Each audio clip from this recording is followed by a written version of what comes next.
ஒருத்தர் ரொம்ப கவலையோடு உட்காந்துருந்தார். எதை பற்றி சார் கவலைப்படுறீங்கன்னு கேட்டோம். எதிர்காலத்தை பற்றி கவலைப்படுறேன்னார். ஏன்னு கேட்டோம். என்ன பண்ணுறதுன்னே தெரியல சார், எதிர்காலம் ஒரே இருட்டாக இருக்குது, பாதையே புரியலன்னார். இன்றைக்கி நம்ம இளைஞர்கள் பல பேருக்கு எதிர்காலம் இருட்டாக தான் தெரியுது. அவங்கெல்லாம் இந்த கதையை கொஞ்சம் கேட்கணும். ஒரு மலை அடிவாரத்தில் ஒரு சின்ன கிராமம். அந்த மலை ரொம்ப உயரமானது. அடர்த்தியாக செடி கொடிகள் மரங்கள் அதில் மண்டி கிடக்குது. பகல் வேளையில் இருட்டாக தான் இருக்கும், அவ்வளோ அடர்த்தி. அந்த மலை உச்சியில் ஒரு கோவில். நாள் ராத்திரியே புறப்பட்டாதான் காலையில் அந்த கோவிலுக்கு போய் சேர முடியும். கிராமத்து இளைஞன் ஒருத்தன் அந்த மலை உச்சிக்கு போக வேண்டியிருந்தது. கையில் ஒரு விளக்கை எடுத்துக்கிட்டு நாள் ராத்திரியே புறப்பட்டான். புறப்பட்டு போனவன் கிராமத்து எல்லையிலேயே நின்றுட்டான். ஏன் தெரியுமா? அவன் கையில் இருந்த விளக்கோட வெளிச்சம் 10 அடி தூரத்துக்கு தான் தெரியுது. அது வரைக்கும் தான் பாதை தெளிவாக இருக்குது. அதுக்கு அப்பால எல்லாம் ஒரே இருட்டாக இருக்குது, பாதை புரியல. இவன் யோசனை பண்ணி பார்த்தான். மனசுக்குள்ள ஒரு சந்தேகம். 10 அடி தூரம் தானே வெளிச்சம் தெரியுது, அப்படின்னா நாம் 10 அடி தூரம் தானே போக முடியும். அதுக்கும் அந்தாண்ட ஒரே இருட்டாக இருக்குதே, அதில் எப்படி நாம் நடந்து போகிறது? நாம் ரொம்ப தூரம் நடந்து போய் ஆகணுமே. அப்படிப்பட்ட நினப்பெல்லாம் அவனுக்கு வந்துட்டுது. இதுதான் அவன் மனசில் ஏற்பட்ட தயக்கம். இப்படி யோசிச்சுக்கிட்டே அந்த இளம் ஆசாமி புறப்பட்ட இடத்துலயே நின்றுக்கிட்டு இருக்கிறான். அந்த சமயத்தில் ஒரு வயசான பெரியவர் அந்த பக்கமாக வந்தார். அவர் கையில் இதை விட சின்னதாக ஒரு விளக்கு வச்சுருந்தார். அது எப்படின்னா அது ஒரு 5 அடி தூரத்துக்கு தான் வெளிச்சம் காட்டுது. அவ்வளவு சின்ன விளக்கு. அவரும் மலை உச்சிக்கு போகிறதுக்காக தான் வந்துக்கிட்டு இருக்கிறார். அவரை பார்த்து இவன் கேட்டான், என்ன பெரியவரே, இவ்வளவு சின்ன விளக்க வச்சுக்கிட்டு அவ்வளவு தூரத்துக்கு எப்படி மலையேற போறீங்க அப்படின்னு கேட்டான். நீ ஏன் இப்படி தயங்கிட்டே நிற்கிறேன்னு கேட்டார் பெரியவர். என்கிட்ட இருக்கிற விளக்கு 10 அடி தூரத்துக்கு தான் பாதையை காட்டுதுன்னா. இப்போ பெரியவர் சொன்னார், தம்பி, உன் கையில் இருக்கிற விளக்கு கொடுக்குற வெளிச்சத்தை வச்சு நீ முதல்ல 10 அடி தூரம் முன்னாடி போ. 10வது அடியில் போய் நின்றுக்கிட்டு பாரு, மறுபடியும் ஒரு 10 அடி தூரத்துக்கு பாதை தெரியும். இப்படி உன் கையில் இருக்கிற விளக்கு தொடர்ந்து வெளிச்சம் காட்டிக்கிட்டே இருக்கும். நீ முன்னேற முன்னேற அந்த வெளிச்சமும் முன்னேறும். அதனால் எத்தனை கிலோமீட்டர் தூரம் வேணும்னாலும் நீ இந்த 10 அடி தூரம் வெளிச்சத்தை வச்சுக்கிட்டே நீ போயிடலாம், புறப்படு அப்படின்னார். இப்போ தான் அந்த பெரியவர் சொன்னது இளைஞனுக்கு பளிச்சுன்னு புரிஞ்சுதான். உடனே உற்சாகமாக புறப்பட்டான், உச்சிக்கு போய் சேர்ந்தான்.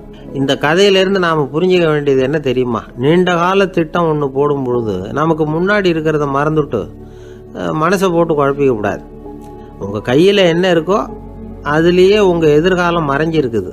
கண் முன்னாடி தெரியறத வச்சு ஆரம்பிங்க, போக போக வழி தானாக புலப்படும் அப்படிங்கிறார் ஒரு பெரியவர். பெரிய பயணங்களையெல்லாம் இப்படி தான் நடத்த வேண்டியிருக்கும். ஒவ்வொரு அடியாக எடுத்து வச்சா ஓடி போய் சேர்ந்து விடலாம். மலைச்சி போய் நின்றுட்டா நின்றுக்கிட்டே இருக்க வேண்டியது தான்.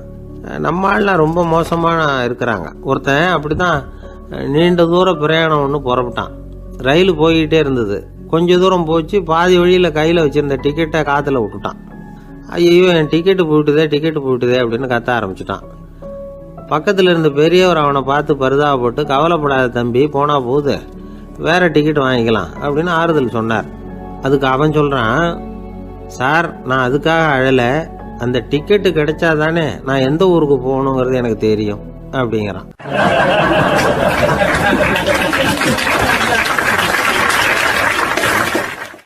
ஒரு குரு, இளம் சீடர்கள் எதிரில் உட்காந்துருக்கிறாங்க. குரு பாடம் நடத்திக்கிட்டு இருக்கிறார். சீடர்களுக்கு ஒரு ஆசை, அதாவது ஒரு முக்கியமான மந்திரத்தை நம்ம குருநாதர்கிட்ட இருந்து கற்றுக்கணும் அப்படிங்கிறது அவங்க ஆசை. அது என்ன மந்திரம்னா, இறந்தவரை உயிர்ப்பிக்கக்கூடிய புனித மந்திரம். அதாவது செத்தவங்களுக்கு மீண்டும் உயிர் உண்டாக்குகிற மந்திரம். குருவே, தயவு பண்ணி அந்த மந்திரத்தை எங்களுக்கு உபதேசிக்கணும் அப்படின்னு கேட்டாங்க. அது ரொம்ப ஆபத்தானது, அது என்னத்துக்கு உங்களுக்கு வேண்டாமேன்னாராம் குரு. எங்களுடைய நம்பிக்கை உறுதிப்படுறதுக்காகத்தான் கேட்குறோம், வேற ஒன்றும் இல்லை அப்படின்னு நாங்களாம் சீடர்கள். பக்குவப்படாத அறிவுங்கிறது ரொம்ப ஆபத்தானது அப்படின்னாராம் குரு. இது சீடர்களுக்கு புரியல. அது எப்படிங்க பக்குவப்படாத அறிவு ஆபத்தானதுன்னு சொல்றீங்க, அப்படின்னா என்ன அப்படின்னு கேட்டிருக்காங்க சீடர்கள். குரு அதுக்கு விளக்கம் கொடுத்தாராம். அந்த மந்திரத்தை எப்போ பயன்படுத்தணுங்கிறது முக்கியம். அதை அறியக்கூடிய ஞானம் ஏற்படுகிற வரைக்கும் அதை தெரிஞ்சுக்காம இருக்கிறது தான் நல்லது, இல்லைன்னா ஆபத்துன்னாராம். ஆனால் அந்த சீடர்கள் அதை கேட்குற மாதிரி இல்லை, ரொம்ப பிடிவாதம் பண்ண ஆரம்பிச்சுட்டாங்க. சரி வாங்க சொல்கிறேன்னார் குரு. எல்லாரும் வந்தாங்க. அந்த புனித மந்திரத்தை அவங்களுக்கு ரகசியமாக உபதேசம் பண்ணார். உபதேசம் பண்ணிவிட்டு அவங்களுக்கு எச்சரிக்கையும் கொடுத்தார். இந்த மந்திரத்தை நல்லா ஆராய்ச்சி பார்த்ததுக்கு அப்புறம் தான் உச்சரிக்கணும், அவசரப்பட்டு எதுவும் செஞ்சிடக்கூடாது அப்படின்னு ஒரு தடவைக்கு பல தடவை எச்சரிக்கை கொடுத்தார். சரின்னு சொல்லிவிட்டு அவங்கெல்லாம் மந்திரத்தை கற்றுக்கிட்டு எழுந்திரிச்சு போயிட்டாங்க. ஒரு நாள் அந்த சீடர்கள் எல்லாம் மணற்பாங்கான இடத்துல அப்படியே நடந்து போயிட்டு இருக்கிறாங்க. ஒரு பாலைவன பகுதி மாதிரி ஒரு இடம். அங்கே ஒரு இடத்துல எலும்புகள் குவியலாக கிடந்தது. உடனே இந்த சீடர்கள் முன்ன பின்ன யோசிக்காம, தியானமும் பண்ணாம, அந்த மந்திரத்தோட பயனை சோதிச்சு பார்க்கணும் அப்படின்னு நினச்சிக்கிட்டு அந்த மந்திரத்தை உச்சரிக்க ஆரம்பிச்சிட்டாங்க. அவ்வளோதான். உடனே என்னாச்சு தெரியுமா? அந்த எலும்புகள் எல்லாம் ஓநாய்களாக மாறி அவங்கள துரத்த ஆரம்பிச்சுட்டுது. சீடர்கள் எல்லாம் தலைதெறிக்க ஓட ஆரம்பிச்சிட்டாங்க. ஓநாய்களும் விடலை, அவங்கள துரத்தி பிடிச்சி கடிச்சு கொதற ஆரம்பிச்சுட்டுது. அப்போதான் அந்த சீடர்களுக்கு குரு சொன்ன அறிவுரையோட அர்த்தம் புரிஞ்சுது. பக்குவப்படாத அறிவு ஆபத்தானது அப்படிங்கிறது. அதனால் இதிலேருந்து நாம் தெரிஞ்சுக்க வேண்டியது என்னென்னா, நாம் நம்ம அறிவை வளர்த்துக்கிட்டா மட்டும் போதாது, அந்த அறிவை எப்போ எப்படி பயன்படுத்தணும் அப்படிங்கிற பக்குவமும் நமக்கு வரணும். அப்போ தான் வாழ்க்கை நல்லபடியாக அமையும். இல்லைன்னா இடைஞ்சல் தான். இந்த காலத்தில் சில சின்ன பிள்ளைங்களுக்கே அறிவு ரொம்ப பக்குவப்பட்டிருக்குங்கிறத உணர முடியுது. ஒரு சின்ன பையன் பள்ளிக்கூடத்தில் மார்க் லிஸ்ட் கொடுத்தாங்க, வாங்கிக்கிட்டு அவசரமாக வீட்டுக்கு ஓடினான். எதிரில் வந்த ஒருத்தர் கேட்டார், என்ன அவசரம், ஏன் இப்படி வேகமாக ஓடுறேன்னார். எங்கள் அம்மா கிட்ட அடி வாங்கணும், அதுக்காக தான் ஓடுறேன்னா. அடி வாங்கிறதுக்கா இவ்வளவு அவசரம்னார் அவர். அப்படி இல்லைங்க, நான் போகிறதுக்குள்ளே எங்கள் அப்பா வீட்டுக்கு வந்துட்டாருன்னா அவர்கிட்ட அடி வாங்க வேண்டியிருக்கும், அதை அவாய்ட் பண்ணுறதுக்காக இப்படி ஓடுறேன் அப்படின்னு நானும் அந்த பையன்.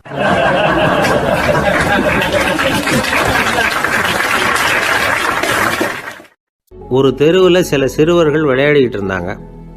ஏதோ ஒரு உயரமான கல்லை நடுத்தெருவில் வச்சு அதை சுற்றி சுற்றி ஓடி வந்துக்கிட்டு இருக்கிறாங்க. அது என்ன விளையாட்டோ அவங்களுக்கு தான் தெரியும். கொஞ்ச நேரம் அப்படி விளையாடிக்கிட்டு இருந்தவங்க விளையாடி முடிச்சதும் அந்த கல்லை நடுத்தெருவில் அப்படியே விட்டுட்டு அவங்கவுங்க வீட்டுக்கு ஓடி போயிட்டாங்க. அதுக்கப்புறம் அந்த வழியாக 2 பெண்கள் பேசிக்கிட்டே வந்தாங்க. பேச்சு சுவாரஸ்யத்தில் நடுத்தெருவில் இருந்த அந்த கல்லை கவனிக்கலை. காலில் இடிச்சுட்டுது, லேசாக ரத்தம் வந்துட்டுது, வலி தாங்கலை. காலில் இடிச்சுக்கிட்ட பொண்ணு திட்ட ஆரம்பிச்சுட்டுது. வர வர ஊர் உலகம் ரொம்ப கெட்டு போச்சு, யாருக்கும் பொறுப்பே கிடையாது பாரு, இப்படி நடுத்தெருவில் பொறுப்பு இல்லாமல் இப்படி கல்லை போட்டு வச்சுருக்கிறாங்களே, இது நியாயமா அப்படின்னு சொல்லி இந்த சமூகத்தை கடுமையாக விமர்சனம் பண்ணிக்கிட்டு அவங்க போயிட்டாங்க. கொஞ்ச நேரம் கழித்து ஒரு வாலிபன் அந்த வழியாக வந்தான். அந்த கல்லை பார்த்தான், நின்னான். ஒரு நிமிஷம் யோசனை பண்ணான், என்ன பண்ணலாம்னு பார்த்தான். தன்னுடைய வீரத்தையும் பலத்தையும் காட்டணும்னு நினச்சான். பின்னாடி போனான். அப்புறம் வேகமாக ஓடி ஒரு சின்ன ஹை ஜம்ப் அப்படியே துள்ளி குதிச்சான். துள்ளி குதித்து தாண்டி அந்த பக்கமாக போய் விழுந்தான். அப்படியே விசில் அடிச்சுக்கிட்டு அவன் பாட்டுக்கு நடந்து போகிறான். அடுத்தபடியாக ஒரு காதல் ஜோடி அந்த வழியாக வந்தது. நடுத்தெருவில் கல் கண்ணில் பட்டது. அவங்க 2 பேரும் ரொம்ப நெருக்கமாக சேர்ந்து வந்துக்கிட்டு இருக்கிறாங்க. நடுவில் கல் இருக்கிறதுனால கொஞ்ச நேரம் 2 பேரும் விலகி மறுபடியும் இந்த பக்கம் சேர்ந்து போகணும். கொஞ்ச நேரம் நாம் பிரிய வேண்டி இருக்குதே அப்படின்னு வருத்தத்தோட முணுமுணுத்துக்கிட்டே இந்த பக்கம் வந்தாங்க. அதுக்கப்புறம் வழக்கம் போல் சேர்ந்து அவங்க பாட்டுக்கு எதிர்காலத்தை பற்றி கற்பனை பண்ணிக்கிட்டே போயிட்டாங்க. கடைசியாக அந்த வழியாக பார்வை இல்லாத ஒருத்தர் வந்துக்கிட்டு இருக்கார். அவர் கையில் வழக்கமாக வச்சிருக்கிற அந்த ஊன்றுகோல், கையில் இருக்கிற அந்த ஊன்றுகோலால் தனக்கு முன்னாடி அப்படியும் எப்படியும் அப்படியே தட்டிக்கிட்டு பார்த்துக்கிட்டே அவர் மெதுவாக நடந்து வந்துக்கிட்டு இருக்கிறார். வழியில் இருக்கிற அந்த கல் தட்டுப்பட்டுது. உடனே நடுத்தெருவில் ஒரு கல் இருக்குங்கிறத அவர் புரிஞ்சுக்கிட்டார். உடனே குனிஞ்சார். அந்த கல்லை தடவி பார்த்து எடுத்தார். தெரு ஓரமாக கொண்டுட்டு போய் போட்டார். அதுக்கப்புறம் அவர் பாட்டுக்கு அவர் வழியில் நடந்து போனார். இப்போது இதில் பல பேர் வந்தாங்க போனாங்க. இவங்களில் பார்வை உள்ளவங்க யார், பார்வை இல்லாதவங்க யார்? இப்படி ஒரு கேள்வி கேட்டால் என்ன பதில் சொல்ல முடியும்? கொஞ்சம் யோசிச்சு பார்த்தா இன்னைக்கு பல பேர் இப்படி தான் இருந்துகிட்டு இருக்கிறோம். ஒரு ஆள் பார்க்கறதுக்கு பெரிய மனுஷன் மாதிரி இருக்கார். ஒரு தெரு வழியாக நடந்து வந்துக்கிட்டு இருந்தார். இருட்டு நேரம். வழியில் ஒரு பெரிய கல் கிடந்தது, கருங்கல். பார்த்தார். கொஞ்ச நேரம் யோசிச்சார். போய் தூக்கி பார்த்தா ரொம்ப கனமாக இருந்தது. இன்னொரு ஆள் சேர்ந்தாதான் தூக்க முடியும். இவர் உடனே ரோட்டோரமாக போய் ஒரு மரத்தடியில் உட்காந்துக்கிட்டார். 2 பக்கமும் பார்த்துக்கிட்டே இருக்கார், யாராவது வர்றாங்களான்னு. கொஞ்ச நேரத்தில் ஒருத்தர் வந்தார், இவருக்கு தெரிஞ்சவர். என்னங்க இந்த நேரத்தில் இங்கே உட்காந்துருக்குறீங்கன்னு கேட்டார் அவர். அதோ அந்த கருங்கல் அப்படின்னு சுட்டி காட்டினார். ஓ, அதை தூக்கி ஓரமாக போடணுமா? வாங்க 2 பேரும் தூக்கலான்னார் வந்தவர். நான் அதுக்காக உட்காந்துருக்கலேன்னார் இவர். பின்ன வேற எதுக்காகன்னார் அவர். ஒரு மனுஷன் கருங்கல்லில் காலை இடிச்சுக்கிட்டான்னா எப்படி துள்ளுவான்னு பார்க்கணுங்கிறது எனக்கு ரொம்ப நாளாக ஒரு ஆசை, அதுக்காக தான் உட்காந்துருக்கிறேன் அப்படின்னாராம்.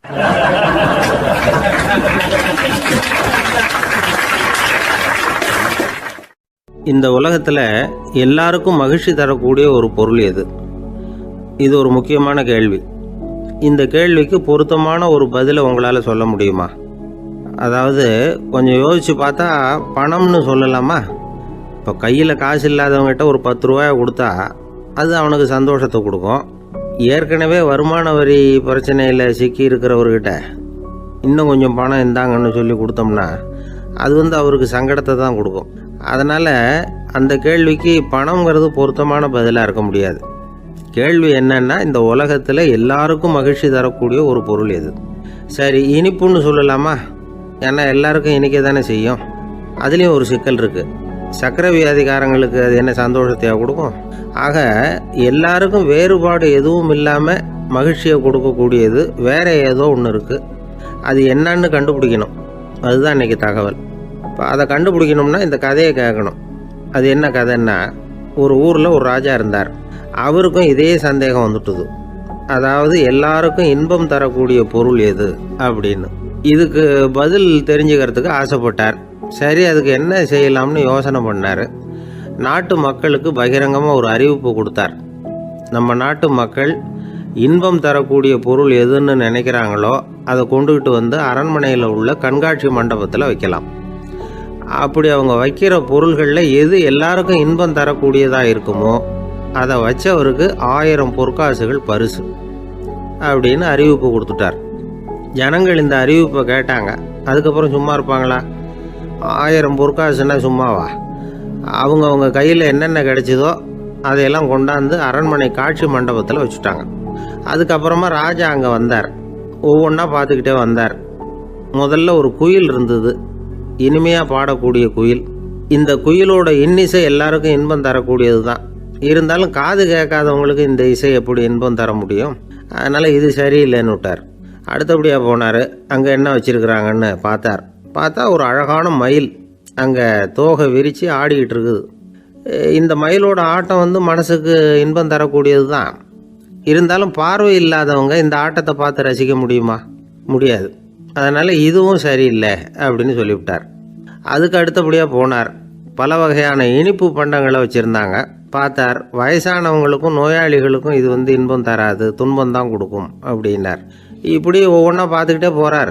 அழகான மலர்கள், கனிகள், ஓவியங்கள் எதுவுமே பொருத்தமாக தெரியல. சகல பேருக்கும் இன்பம் தரக்கூடிய வகையில் எதுவும் இல்லை. கடைசியாக வந்தார். அங்கே ஒரு களிமண் பொம்மை இருந்தது. அது என்ன பொம்மை தெரியுமா? பசியால் வாடி இருக்கிற ஒருத்தருக்கு ஒரு அம்மா இனிமையாக பேசிக்கிட்டு சோறு போடுறது மாதிரி அந்த பொம்மையை செஞ்சுருந்தாங்க. அதுக்கு கீழே அன்பு அப்படின்னு எழுதியிருந்ததுதான். ராஜா பளிச்சுன்னு ஒரு முடிவுக்கு வந்தார். அந்த பொம்மையை செஞ்ச சிற்பியை வரவழைச்சார், பரிசு கொடுத்தார். அன்பு ஒன்று தான் எல்லாருக்கும் இன்பம் அளிக்கக்கூடிய பொருள். காது கேட்காதவங்களும் அதை கேட்க முடியும், பார்வை இல்லாதவங்களும் அதை பார்க்க முடியும், குழந்தைகளும் அதை உணர முடியும் அப்படின்னு அதுக்கு விளக்கம் கொடுத்தார் அந்த மன்னர். இந்த உலகத்தில் எல்லாருக்கும் மகிழ்ச்சி தரக்கூடிய ஒரு பொருள் அன்பு தான். அதை புரிஞ்சுக்கிட்டு தான் சில கணவன்மார்கள் மனைவி பேரில் ரொம்ப அன்பை காட்டிக்கிறது வழக்கம். ஒரு வீட்டு வாசப்படி பக்கமாக மழைக்கு ஒதுங்கினார் ஒருத்தர். மழை தூரிக்கிட்டு இருந்தது, இருட்டு நேரம். அந்த வீட்டில் இருந்தவர், இன்னைக்கு ராத்திரி வேணும்னா இங்கேயே தங்கிட்டு காலையில் போங்க அப்படின்னார். உடனே இவர் சொன்னார், ரொம்ப நன்றிங்க, ஒரு 10 நிமிஷத்தில் இதை வந்துவிடுறேன் அப்படின்னு சொல்லிவிட்டு எங்கேயோ ஓடினார். 10 நிமிஷம் கழித்து திரும்பி வந்தார். ஆமாம், எங்கே போயிட்டு வந்தீங்கன்னு கேட்டார் வீட்டில் இருந்தவர். நேராக எங்கள் வீட்டுக்கு போய் மனைவி கிட்ட இன்னைக்கு ராத்திரி இங்கேயே தங்கிக்கிறேன்னு சொல்லிவிட்டு வந்துவிட்டேன் அப்படின்னார் அவர். அன்புல இது ஒரு ரகம்.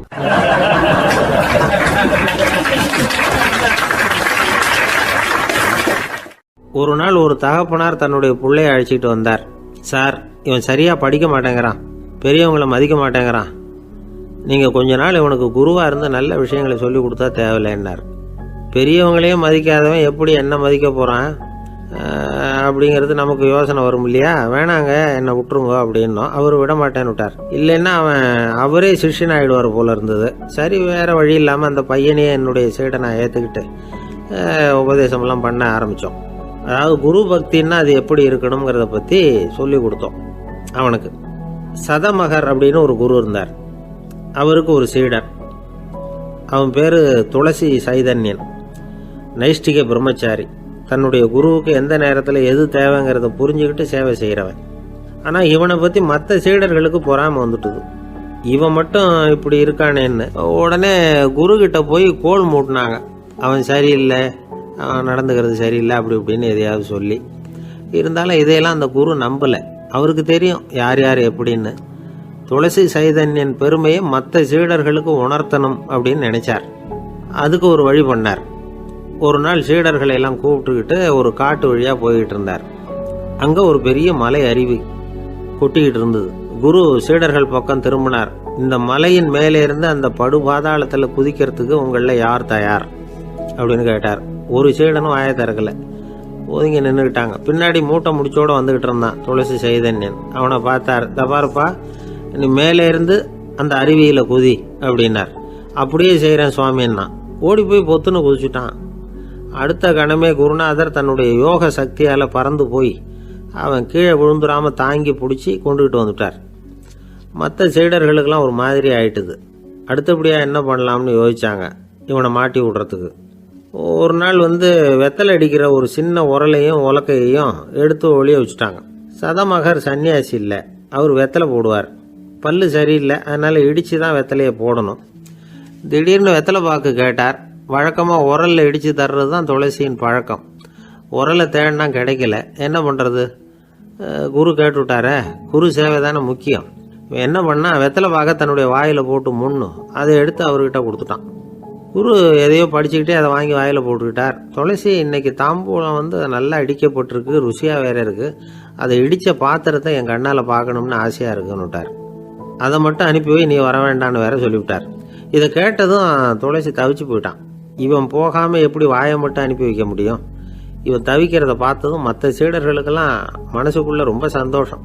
துளசி கொஞ்சமும் யோசிக்கல, வாழை எடுத்தான், தன்னுடைய தலையவே அப்படியே அறுத்து வெட்டி எடுத்தான். இன்னொரு சீடங்கிட்ட கொடுத்துட்டான், எடுத்துகிட்டு போன்னு சொல்லி கொண்டுட்டு போய் குரு முன்னாடி வைக்கிறாங்க. அந்த தலையில் வாய் திறந்துருக்கு, வெத்தலை போட்டு முன்னு இருந்தது, தெரிஞ்சு போச்சு, சிவப்பாக இருந்தது. அவனுடைய குரு பக்தியை இப்போ எல்லாரும் ஒத்துக்கிட்டாங்க. அதுக்கப்புறம் குரு சதமகர் தன்னுடைய அற்புத திறமையினால் அந்த தலையை மறுபடியும் ஒட்ட வச்சுட்டார். துளசிக்கு உயிர் வந்துட்டுது. இப்படி ஒரு பெரிய கதை உண்டு. அதாவது துளசி சைதன்யன் அவனுடைய குரு பக்தி எப்படி அப்படின்னு கேட்டோம். ரொம்ப அபாரம் அப்படின்னு அந்த பையன் அடக்கமாக, சும்மா விளையாட்டுக்காக தான் அப்படி அவங்ககிட்ட கேட்டோம். ஏன்பா உன்னுடைய குரு பக்தியை என்கிட்ட காட்டுறதுக்கு உன்னோட கழுத்தை நீயே அறுக்கணும்னு நான் சொன்னா அதை நீ செய்வியா அப்படின்னு கேட்டோம். என்னுடைய கழுத்தை நானே அறுக்க வேண்டிய அவசியம் இல்லை சார் அப்படின்னா அவன். ஏண்டான்னு, அதே காரியத்தை தான் இனிமேல் நீங்கள் தினமும் செய்ய போறீங்களே சார் அப்படிங்கிறான்.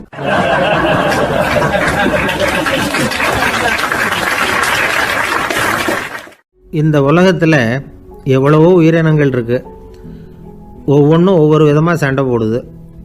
இப்போ 2 மாடு சண்டை போட்டுக்குதுன்னு வச்சுங்க, என்ன பண்ணும்? 2 முட்டிக்கும். அதுக்கு சண்டை போடுறதுக்கு ஆயுதமாக உபயோகப்படுறது அதோட கொம்பு. 2 சேவல் சண்டை போட்டுக்குதுன்னு வச்சுங்க, அதுக்கு ஆயுதமாக உபயோகப்படுறது அதோட கால் நகம். காலால் தான் அது ஒன்றோட ஒன்று சண்டை போட்டுக்கும். ஆனால் 2 மனுஷன் சண்டை போட்டுக்கிறான்னு வச்சுங்க, இவன் இன்னதை தான் ஆயுதமாக உபயோகப்படுத்துவான்னு குறிப்பிட்டு சொல்ல முடியாது. கல்லை எடுப்பான், கத்தி எடுப்பான், துப்பாக்கி எடுப்பான், என்ன வேணாலும் பண்ணுவான். வாயால் திட்டுவான், கையால் அடிப்பான், காலால் உதைப்பான், சகலகலாக வல்லவன். விலங்குகள்லாம் பொதுவாக வாயை சாப்பிட்றதுக்கு மட்டும்தான் உபயோகப்படுத்துது. ஆனால் இவனுக்கு சாப்பிட்றதுக்கும் அதுதான், சாப்பிட்டு விட்டு திட்டுறதுக்கும் அதுதான். ஆனால் ஒரு விஷயத்தில் மட்டும் கெட்டிக்கிறேன். அதாவது நாம் சண்டை போட்டுக்கிட்டாலும் பரவாயில்லை, கோழிகள் சண்டை போடாமல் இருக்கணும் அப்படின்னு ஆசைப்படுறான். எதுக்காக? கோழிகள் சண்டை போடாமல் இருந்தால் நிறைய முட்டைகள் போடுமா, அதுக்காக தான் இந்த அக்கறை. கோழி பண்ணை வச்சிருக்கிறவங்களுக்கு இது ஒரு பெரிய பிரச்சனை. அதாவது பண்ணையில் இருக்கிற கோழிகளுக்குள்ளே அடிக்கடி சண்டை வந்துடும், அதனால் முட்டை உற்பத்தி குறைஞ்சிரும். சரி, இதுக்கு என்ன பண்ணுறது? பண்ணையில் போய் உட்காந்துக்கிட்டு தினமும் பஞ்சாயத்து பேசிகிட்டு இருக்க முடியுமா? அமெரிக்காவில் கோழி பண்ணை வச்சிருக்கிற ஒருத்தர் இதை பற்றி யோசனை பண்ணி பார்த்தாராம். ஒரு வழியையும் கண்டுபிடிச்சிருக்கார்.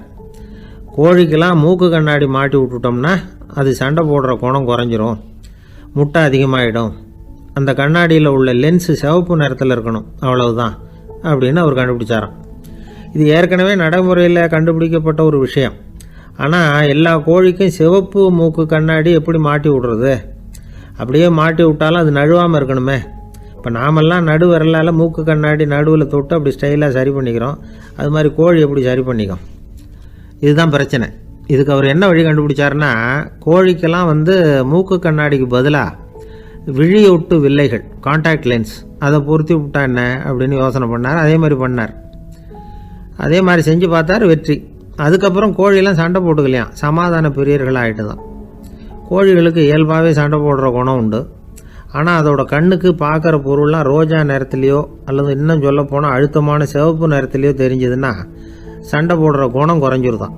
அந்த சமயத்தில் அது அதிகமாகவும் முட்டையிட ஆரம்பிச்சுடுதான். அதே நேரத்தில் இறை எடுக்கிறத கூட குறைச்சிக்குதான். இது ஏன் இப்படி பண்ணுதுங்கிறது விஞ்ஞானிகளுக்கு இன்னமும் புரியலையா. எப்படியோ அமெரிக்க கோழிகள்லாம் கான்டாக்ட் லென்ஸ் பொருத்திக்க ஆரம்பித்தாச்சு. கோழி கழுத்தை பிடிச்சிக்கிட்டு ஒரு சில வினாடிகளில் அதை பொருத்தி போடுறாங்களாம். கோழியோட ஆயுள் பூரா அது அப்படியே இருக்குமா. பண்ணையில் முட்டை உற்பத்தி குறைஞ்சா இது மாதிரி விஞ்ஞானபூர்வமாக பரிகாரம் தேடுறது தான் நல்லது. நமக்கு வேண்டியப்பட்ட ஒருத்தர், அவர் ஒரு கோழி பண்ணை வச்சுருந்தார். அந்த பண்ணையில் பாதி கோழி திடீர்னு செத்து போச்சு. உடனே ஒரு கால்நடை மருத்துவர்கிட்ட போக வேண்டியது தானே. அங்கே போகல. உள்ளூரில் மந்திரம் பண்ணிகிட்டு இருந்த ஒரு சாமியார்கிட்ட போனார். அவர் காலில் விழுந்தார். சாமி, என் பண்ணையில் பாதி கோழி செத்து போட்டுதுன்னார். சாமியார் யோசனை பண்ணார். சரி, பண்ணையில் வாசப்படி கிழக்கு பக்கமாக வச்சுருக்கியா மேற்கு பக்கமாக வச்சுருக்கியான்னு கேட்டார். கிழக்கு பக்கமாக இருக்குன்னார் அவர். அதுதான் தப்பு, மேற்கு பக்கமாக அதை மாற்று, சரியாக போடும்னாராம். அதே போல் இவர் போய் மாற்றிவிட்டார். அப்பவும் பாதி செத்து போச்சு. மறுபடியும் சொன்னார், சாமி மறுபடியும் பாதி கோழி செத்து போட்டுதேன்னார். சரி, கூரை எப்படி போட்டிருக்க, ஓடு போட்டிருக்கியா இல்லை கீத்து போட்டிருக்கியான்னார். ஓடு போட்டிருக்கேன்னாராம் அவர். அதுதான் தப்பு, அது கீத்து போட்டுரும், சரியாக போடும்னாராம். சரின்னு போய் அதையும் மாற்றி பார்த்தார். மறுபடியும் போயிட்டுது, கோழி செத்து போச்சு. வந்தார். மறுபடியும் பாதி செத்து போச்சு சாமின்னு வந்தார். இவரும் யோசனையை மாற்றி மாற்றி சொல்லிகிட்டே இருக்கிறார். இப்படி அவரும் மாற்றி மாற்றி பார்த்தார். 6வது தடவையாக அவரை தேடிட்டு வந்தார். அந்த சமயத்தில் இவர் ரொம்ப தீவிரமாக யோசனை பண்ணி பார்த்துட்டு, அது சரிப்பா, நீயே என்கிட்ட சளைக்காமல் வந்துக்கிட்டு இருக்கிற, நானும் யோசனை சொல்லிகிட்டு இருக்கேன். இப்போவும் உங்ககிட்ட சொல்கிறதுக்கு என்கிட்ட யோசனை நிறையா இருக்குது. ஆனால் சோதிக்கிறதுக்கு உங்ககிட்ட கோழி இல்லையே, என்ன பண்ணுறது அப்படின்னாராம் இவர்.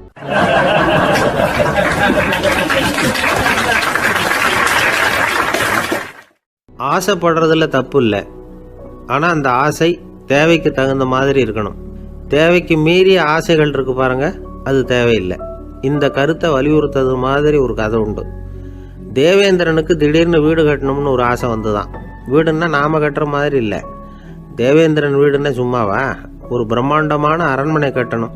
அது மாதிரி இந்த 3 லோகத்திலையும் ஒரு அரண்மனை கிடையாது அப்படின்னு எல்லாரும் சொல்லணும். இது அவனோட ஆசை. உடனே தேவ தச்சரான விஸ்வகர்மாவை கூப்பிட்டான், உத்தரவு போட்டான். விஸ்வகர்மா தன்னுடைய உதவியாளர்களை எல்லாம் கூப்பிட்டு ஒன்றா சேர்த்துக்கிட்டார். படாத பாடுபட்டு ஒரு பெரிய அரண்மனையை கட்டி முடித்தார். கட்டி முடிக்க 1000 வருஷம் ஆச்சு. தேவேந்திரன் பார்க்குறான். அவனுக்கு திருப்தி ஏற்படலை. என்னுடைய அந்தஸ்துக்கு இது ரொம்ப சாதாரணமான கட்டிடம், இதை விட இன்னும் பெருசாக கட்டு அப்படின்னா. தேவ தச்சர் திணறி போயிட்டார். அவரால் அதுக்கு மேலே எதுவும் செய்ய முடியல. என்ன பண்ணுறதுன்னு யோசனை பண்ணார். நேராக நாரதர் காலில் போய் விழுந்தார். நீங்கள் தான் என்னை இந்த பிரச்சனையிலேருந்து காப்பாற்றணும்னார். நாரதர் யோசனை பண்ணார். சரி, கவலைப்படாதேன்னார். நேராக இந்திரன்கிட்ட போனார். இந்திரன் நாரதரை பார்த்த உடனே வாங்கன்னு கூட்டிகிட்டு போய் அரண்மனையை காட்டினான். இது மாதிரி ஒரு அரண்மனையை நீங்கள் வேற எங்கேயாவது பார்த்துருக்குறீங்களா அப்படின்னு ரொம்ப பெருமையாக கேட்டான். நான் பார்த்ததில்லை, ஆனால் என்னை விட வயசில் மூத்தவர் மகரிஷி லோமேசர், அவர் ஒரு வேளை பார்த்துருக்கிறாரா என்னமோ அப்படின்னார். உடனே அவரை மனசில் நினச்சி தியானம் பண்ணினார். அடுத்த கணம் லோமேசர் அங்கே வந்தார். இடையில ஒரு சின்ன துண்டு, கையில் ஒரு கமண்டலம், தலையில் ஒரு பாய், அவ்வளவுதான் அவர்கிட்ட இருந்தது.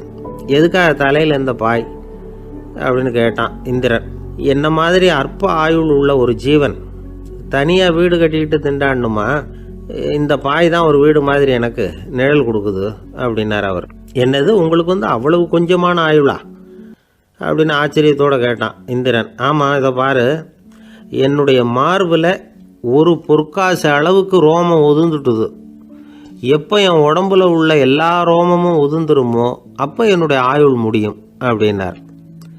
எப்போ அந்த ரோமங்கள் பூரா உதிரும்னு கேட்டான் இவன். ஒரு பிரம்மா மறைஞ்சதும் ஒரு ரோமம் உதிரும். என் உடம்புல உள்ள ரோமங்களின் எண்ணிக்கை எவ்வளவோ அவ்வளவு பிரம்மாக்கள் தோன்றி அவங்க ஆயுள் முடியும் பொழுது என் உடம்புல உள்ள ரோமங்கள் பூரா உதிரும் அப்படின்னார். அப்படின்னா ஒரு பிரம்மாவோட ஆயுள் எவ்வளவு காலம்னு கேட்டான். ஒரு பிரம்மாவுக்கு 100 தேவ வருஷம். ஒவ்வொரு தேவ வருஷத்துக்கும் 365 தேவ நாள். ஒவ்வொரு தேவ நாள்லையும் ஒன்ன மாதிரி 14 இந்திரர்கள் தோன்றி மறைகிறாங்க அப்படின்னு மகரிஷி லோமேசர் சொல்றார். இதை கேட்டதும் இந்திரன் ஆடி போயிட்டான். அவ்வளவு ஆயுள் உள்ள இவரே அற்ப ஆயுள்னு சொல்றார். நான் என்னுடைய ஆயுளை பெருசா நினைச்சுக்கிட்டு பிரம்மாண்டமான அரண்மனை கட்டணும்னு ஆசைப்படுறேனே அப்படின்னு நினைச்சான்.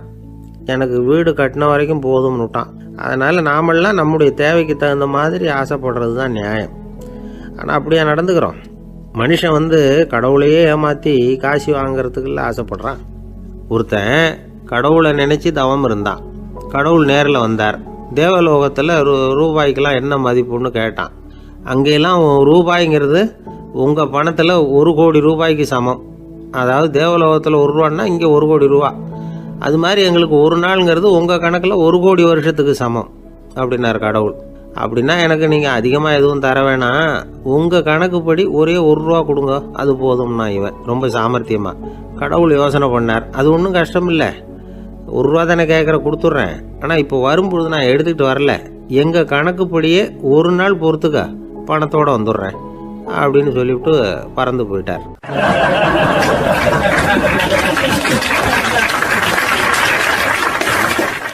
பறந்து போய்கிட்டு இருந்தார். அவர் தோளில் ஒரு பெரிய துணி மூட்டை, அதை சுமந்துக்கிட்டு கடத்தெருவை நோக்கி அவர் போய்கிட்டு இருக்கிறார். வழியில் அவரை சந்திச்சார் உமர். அவர் கேட்டார், கலீஃபா அவர்களே, எங்கே புறப்பட்டுட்டீங்க அப்படின்னு கேட்டார். கலீஃபான்னா ஆட்சித்தலைவர்னு அர்த்தம். இதுக்கு அவர் சொன்னார், நான் துணி வணிகம் செய்கிறவன், அதனால துணி வியாபாரம் செய்கிறதுக்காக போயிட்டுருக்கிறேன்னார். நீங்கள் இப்போ இந்த நாட்டுக்கு ஆட்சித்தலைவர், ஆட்சி பொறுப்பில் இருக்கிறீங்க, நீங்கள் வியாபாரம் செய்ய போட்டால் அரசு பணிகளை செய்கிறது யார் அப்படின்னு கேட்டார் அவர். நான் அரசு பணிகளை மட்டுமே செஞ்சுக்கிட்டு இருந்தா என் குடும்பத்தை காப்பாற்றுறது யார் அப்படின்னு கேட்டார் அவர். இப்படி கேட்டவர் யார் தெரியுமா? அவர் தான் அபூபக்கர், இறை தூதர் முகமது அவர்களுக்கு பிறகு கலீஃபாவாக தேர்ந்தெடுக்கப்பட்டவர். அப்போலாம் ஆட்சி தலைவர்களுக்கு சம்பளம்னு எதுவும் கிடையாது. இந்த பிரச்சனையை எப்படி தீர்க்கிறதுன்னு யோசனை பண்ணார் உமர். அபு உபைதா அவர்கள்கிட்ட அழைச்சிட்டு போனார். அவர் யாருன்னா, அவர் தான் பொது நிதி கருவூலத்தின் பொறுப்பாளர். அவர்கிட்ட பிரச்சனையை சொன்னார். இது மாதிரி ஆட்சி தலைவருக்கு பொது நிதியிலிருந்து ஊதியம் அளிக்க முடியுமான்னு கேட்டார். பொது நிதி விதிகளின்படி அதுக்கு சாத்தியம் இல்லைன்னு சொல்லிவிட்டார் அவர். சரி, வேற ஏதாவது வழி இருக்குதான்னு கேட்டார் உமர். அபு உபைதா கொஞ்சம் யோசனை பண்ணி பார்த்தார். அப்புறமா சொன்னார், மக்காவிலிருந்து மதீனாவுக்கு குடிபெயர்ந்து வந்த அகதிகளுக்கு நிதி உதவி அளிக்கிறதுக்கு விதிகளில் இடம் இருக்கு. அப்படி பார்த்தா அபூபக்கரும் அகதி தானே, அதனால எல்லா அகதிகளுக்கும் கொடுக்கறது மாதிரியே அவருக்கும் ஒரு தொகை அளிக்கலாம்னார். கலீஃபா அபூபக்கருக்கு இந்த அகதி உதவி தொகையைத்தான் கொடுத்துட்டு வந்தாங்களாம். குடும்ப செலவுக்கு அது போதுமானதா இல்லை. இருந்தாலும் கலீஃபாங்கிறதுக்காக மற்ற அகதிகளை விட அதிகமாக தொகையை பெற அவர் விரும்பலை. மார்பு பக்கம் கிழிஞ்சிருந்த ஒரு மேலாடையை தான் அவர் அணிஞ்சிருந்தார். அவருடைய துணைவியார் அஸ்மா, அவங்க ஒரு நாள் தேன் அருந்த ஆசையாக இருக்குன்னாங்களாம். நமக்கு கிடைக்கிற ஊதியம் குடும்ப செலவுக்கே போதுமானதா இல்லையே, இந்த நிலையில் தேன் வாங்கிறதுக்கு காசுக்கு நான் எங்கே போவேன்ருக்கார் அவர். கொஞ்ச நாள் கழித்து அவங்க ஒரு தொகையை அவர்கிட்ட கொடுத்து தேன் வாங்கிட்டு வர சொன்னாங்களாம். இவருக்கு ஆச்சரியம், ஏது இந்த பணம்னு கேட்டிருக்காரு.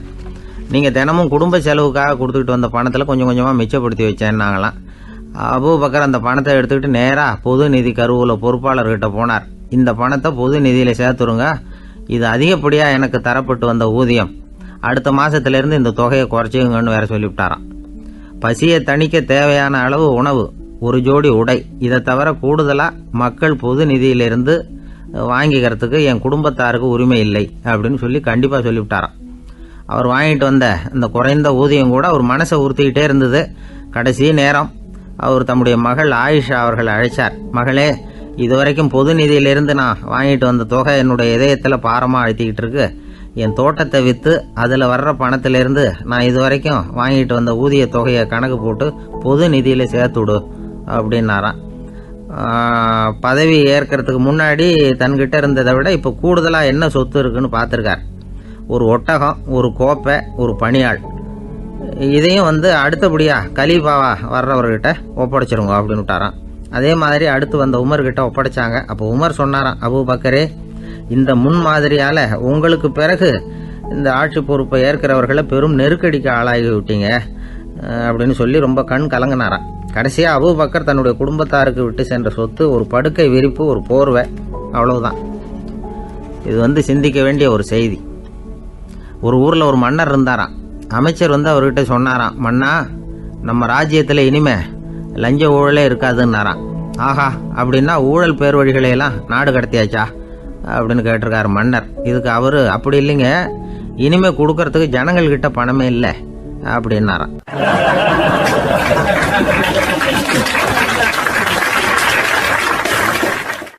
இயேசுநாதர்கிட்ட ஒருத்தர் கேட்டாராம், இயேசுவே, என்னை எவ்வளவு நேசிக்கிறீர்கள் அப்படின்னு. அவர் தன்னுடைய இரு கைகளையும் அகல விரித்து இவ்வளவு என்று சொல்லி சிலுவையில் உயிர் நீத்தார் அப்படின்னு சொல்லுவாங்க. அதாவது அந்த நேசிப்புக்கு எல்லை கிடையாது, அதே போல மன்னிப்புக்கும் எல்லை கிடையாது. இது இயேசுநாதர் சொல்லி கொடுத்த ஒரு பாடம். இயேசுனுடைய சீடர்களில் ஒருத்தன் பீட்டர், அவன் ஒரு நாள் இயேசுநாதர்கிட்ட கேட்டிருக்கான், இயேசுவே, நான் என்னுடைய தம்பி கிட்ட அடிக்கடி சண்டை போட்டுக்கிட்டு இருக்கிறேன், என்னுடைய சகோதரன் கூட. அவனை நான் எத்தனை தடவை மன்னிக்கிறது? ஏற்கனவே 7 தடவை அவனை மன்னிச்சுட்டேன் அப்படின்னு சொல்லியிருக்கிறான். அப்போ இயேசு சொன்னாராம், மன்னிக்கிறதுக்கு எத்தனை தடவைங்கிற கணக்கெல்லாம் கிடையாது. எத்தனை தடவை உன்னுடைய சகோதரன் உன்னை கோபப்படுத்துகிறானோ அத்தனை தடவை நீ மன்னிக்கிறதுக்கும் தயாராக இருக்கணும், அதுதான் அப்படின்னு சொன்னாராம். அப்போ இவனுக்கு ஒன்றும் புரியல, இது என்ன அவன் தப்பு பண்ணிக்கிட்டே இருப்பான், நாம் மன்னிச்சுக்கிட்டே இருக்கிறதா அப்படிங்கிறது மாதிரி குழப்பமாக இருந்திருக்கிறான். அப்போ இயேசுநாதர் தன்னுடைய சீடன் பீட்டர்கிட்ட ஒரு கதை சொன்னாராம். அந்த கதை இன்றைக்கு நாம் எல்லாரும் சிந்தித்து பார்க்க வேண்டிய ஒரு கதை. அதாவது மன்னிப்பை விரும்புகிறவர்கள் மன்னிக்கவும் தயாராக இருக்க வேண்டும் அப்படிங்கிறது தான் அந்த கதையினுடைய தத்துவம். அந்த இயேசுநாதர் சொன்ன கதை என்னன்னா, ஒரு மன்னர் இருந்தார். அவர் ஒரு நாள் அரண்மனையில் உட்காந்து கணக்கு வழக்குகள்லாம் பார்த்துக்கிட்டு இருந்தார். நம்ம அரண்மனையிலேருந்து யார் யார் அரசாங்க கடன் வாங்கியிருக்கிறாங்க, யார் யார் திருப்பி செலுத்தி இருக்கிறாங்க அப்படிங்கிற விவரத்தையெல்லாம் பார்த்துக்கிட்டு இருந்தார். அப்போ தான் புரிஞ்சுது, அந்த அரண்மனையில் வேலை செய்கிற ஒருத்தனே அரசாங்க கடன் வாங்கியிருக்கிறான். எவ்வளவு? 10,000 பொற்காசுகள் வாங்கியிருக்கான் கடன். இந்த 10,000 பொற்காசுகளை திருப்பி செலுத்தலை அரசாங்கத்துக்கு. இது மன்னர் கவனத்துக்கு வந்தது. உடனே நம்ம அரண்மனையில் இருக்கிறவனே அரசு கடன் வாங்கி திருப்பி செலுத்தாமல் இருக்கான், அவனை கூப்பிட்டு வாங்கன்னு சொல்லி கூப்பிட்டுட்டு வந்தாங்களாம். விசாரிச்சிருக்கிறாங்க, என்னப்பா நீ எவ்வளவு ஒன்று? ஆமாங்க, 10,000 பொற்காசுகள் வாங்கியிருக்கிறேன், இன்னும் திருப்பி கட்டலைன்றிருக்கான். உடனே அவர் மன்னர் சொல்லியிருக்கிறார், நம்ம சட்டத்திட்டப்படி நீ உடனே பணத்தை திருப்பி கட்டிடு. அப்படி உன்னால் கட்ட முடியலன்னா உன்னுடைய வீடு, வாசல், சொத்து, சுகம் எல்லாத்தையும் விற்று அந்த பணத்தை அரசு கருவூலத்தில் சேர்த்துக்கிறதுக்கு நானே ஏற்பாடு பண்ணிடுறேன் அப்படின்னு அந்த மன்னர் சொன்னாராம். இவன் அப்படியே அதிர்ச்சி ஆகிட்டான், அப்படியே பொத்துன்னு காலில் விழுந்தானா. மன்னா, என்னை மன்னிச்சுங்க, என்னால் முடியல, எனக்கு மன்னிப்பு கொடுங்க அப்படின்ட்டுருக்கான். உடனே அவர் எழுந்திரிச்சு, சரி நீ மன்னிப்பு கேட்டுவிட்ட, அதனால் உன்னை மன்னிக்கிறேன், நீ பணம் கட்ட வேண்டாம் அப்படின்னு சொல்லி அந்த மன்னர் அவனை விட்டுட்டாராம். பணத்தையும் தள்ளுபடி போட்டார், நீ திருப்பி கட்ட வேண்டான்னு. இவனுக்கு ரொம்ப மகிழ்ச்சி, அதனால் ரொம்ப உல்லாசமாக வந்துகிட்டு இருக்கிறான். தெருவில் வந்துக்கிட்டு இருக்கிறப்ப இவங்கிட்ட கடன் வாங்கின ஒருத்தன் எதுக்கு வந்துக்கிட்டு இருக்கான். அவன் இவங்கிட்ட ஒரு 100 பொற்காசுகள் கடன் வாங்கியிருக்கான். அவன் வந்தான், இவன் போய் அவன் சாட்டையாக பிடிச்சிக்கிட்டான், நீ எப்படா என் கடனை திருப்பி கொடுக்க போகிறேன்னு. அவன் இப்போ முடியல, கொஞ்சம் பொறுத்துக்கா, அப்புறம் தரேன்ருக்கான். அதெல்லாம் முடியாது, நீ கொடுத்து தான் ஆகணும் அப்படின்னு இவன் புடிவமாக சொல்கிறான்.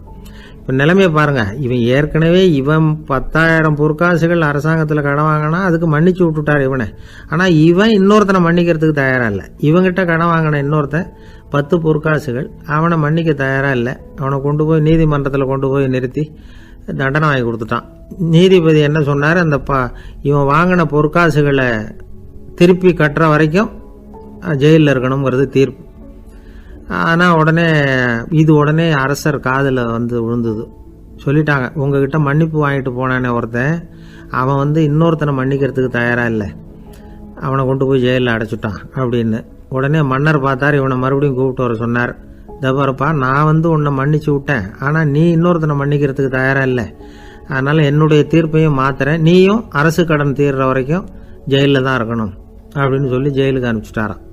இப்படி ஒரு கதையை இயேசுநாதர் தன்னுடைய சீடருக்கு சொன்னதாக ஒரு வரலாறு. அது என்ன, அதுலேருந்து நாம் புரிந்து கொள்ள வேண்டியதுன்னா, நாம் மன்னிக்கப்படணும்னு நாம் விரும்புகிறோம்னா நாம் இன்னொருத்தரை மன்னிக்கிறதுக்கு தயாராக இருக்கணும். அதனால் நாம் இன்னொருத்தரை யாரையும் மன்னிக்க மாட்டோம், ஆனால் என்ன இன்னொருத்தர் மன்னிக்கணும் அப்படிங்கிறது மாதிரி செய்யக்கூடாதுன்னு சொல்லுவாங்க. அது மாதிரி நாம் இப்போ இது தப்பாக புரிஞ்சுக்கிறவங்களும் இருக்கிறாங்க. பாவம் மன்னிப்புங்கிறதெல்லாம் எதுக்குன்னா, அதாவது மறுபடியும் பாவம் செய்யாமல் இருக்கிறதுக்காக தான். அதான் மன்னிக்கிறாரே அப்படிங்கிறதுக்காக மறுபடியும் பாவம் பண்ணிகிட்டு இருக்கிறது இல்லை. அதான் ஒருத்தர் கேட்டாராம், பாவத்திலேருந்து மன்னிப்பு கிடைக்கணும்னா நீ என்ன செய்யணும் அப்படின்னு கேட்டிருக்கார். அதுக்கு அவன் சொல்லியிருக்கிறான், நான் முதல்ல பாவம் செய்யணும், அப்போ தானே மன்னிப்பு கிடைக்கும் அப்படின்னு நானும். இப்படிப்பட்டவர்கள் தான் இன்றைக்கி உலகத்தில் அதிகமாக இருக்கிறாங்க. அதனால் இந்த மன்னிப்பின் மகத்துவங்கிறது இயேசுநாதர்கிட்டேருந்து தான் நாம் புரிஞ்சுக்கணும். அந்த இயேசு சொன்ன அந்த மன்னிக்கிற மனோபாவம் இருந்தால் இன்றைக்கி உலகம் பூராவும் அமைதி பூங்காவாக இருக்கும். அதில் ஒன்றும் ஆச்சரியமே இல்லை, அதில் ஒன்றும் சந்தேகமும் இல்லை. அதனால் மன்னிக்கிற மனோபாவத்தை நாம் எல்லாரும் நமக்குள்ளே வளர்த்து கொள்ள வேண்டும் அப்படிங்கிறது தான் நாம் இன்றைக்கு எல்லோரும் சிந்தித்து பார்க்க வேண்டிய ஒரு செய்தி. ஒரு நண்பர் இருக்கார், எப்போ பார்த்தாலும் கையில் ஒரு புத்தகம் இருக்கும். புத்தகம் இல்லாமல் எங்கேயும் புறப்பட மாட்டார். எதுக்காக இப்படி எடுத்துகிட்டு போகிறீங்க அப்படின்னு கேட்டால், எனக்கு இது ஒரு நல்ல நண்பன் மாதிரி, இந்த காலத்தில் எங்கே போனாலும் காத்திருக்க வேண்டியிருக்கு, அது மாதிரி சமயத்தில் நான் நண்பன் கூட பேசிக்கிட்டு இருப்பேன் அப்படிம்பாரான்.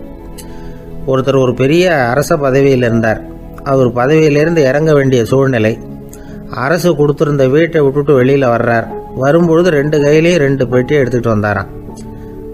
சார், உங்களுடைய உடைமைகள் அப்படின்னு கேட்குறாங்க அங்கே இருந்த ஊழியர்கள். இவர் தன்னுடைய கையில் இருக்கிற பெட்டியை காட்டி, இதுதான் என்னுடைய சொத்து அப்படின்னாராம். ஒரு பெட்டியில் அவருடைய உடைகள், இன்னொரு பெட்டியில் அவர் விரும்பி படிக்கிற புத்தகங்கள், அவ்வளவுதான். இதுதான் இருந்துதான். புத்தகம் படிக்கிறது மனசுக்கு நல்லதுங்கிறது நமக்கு தெரியும்.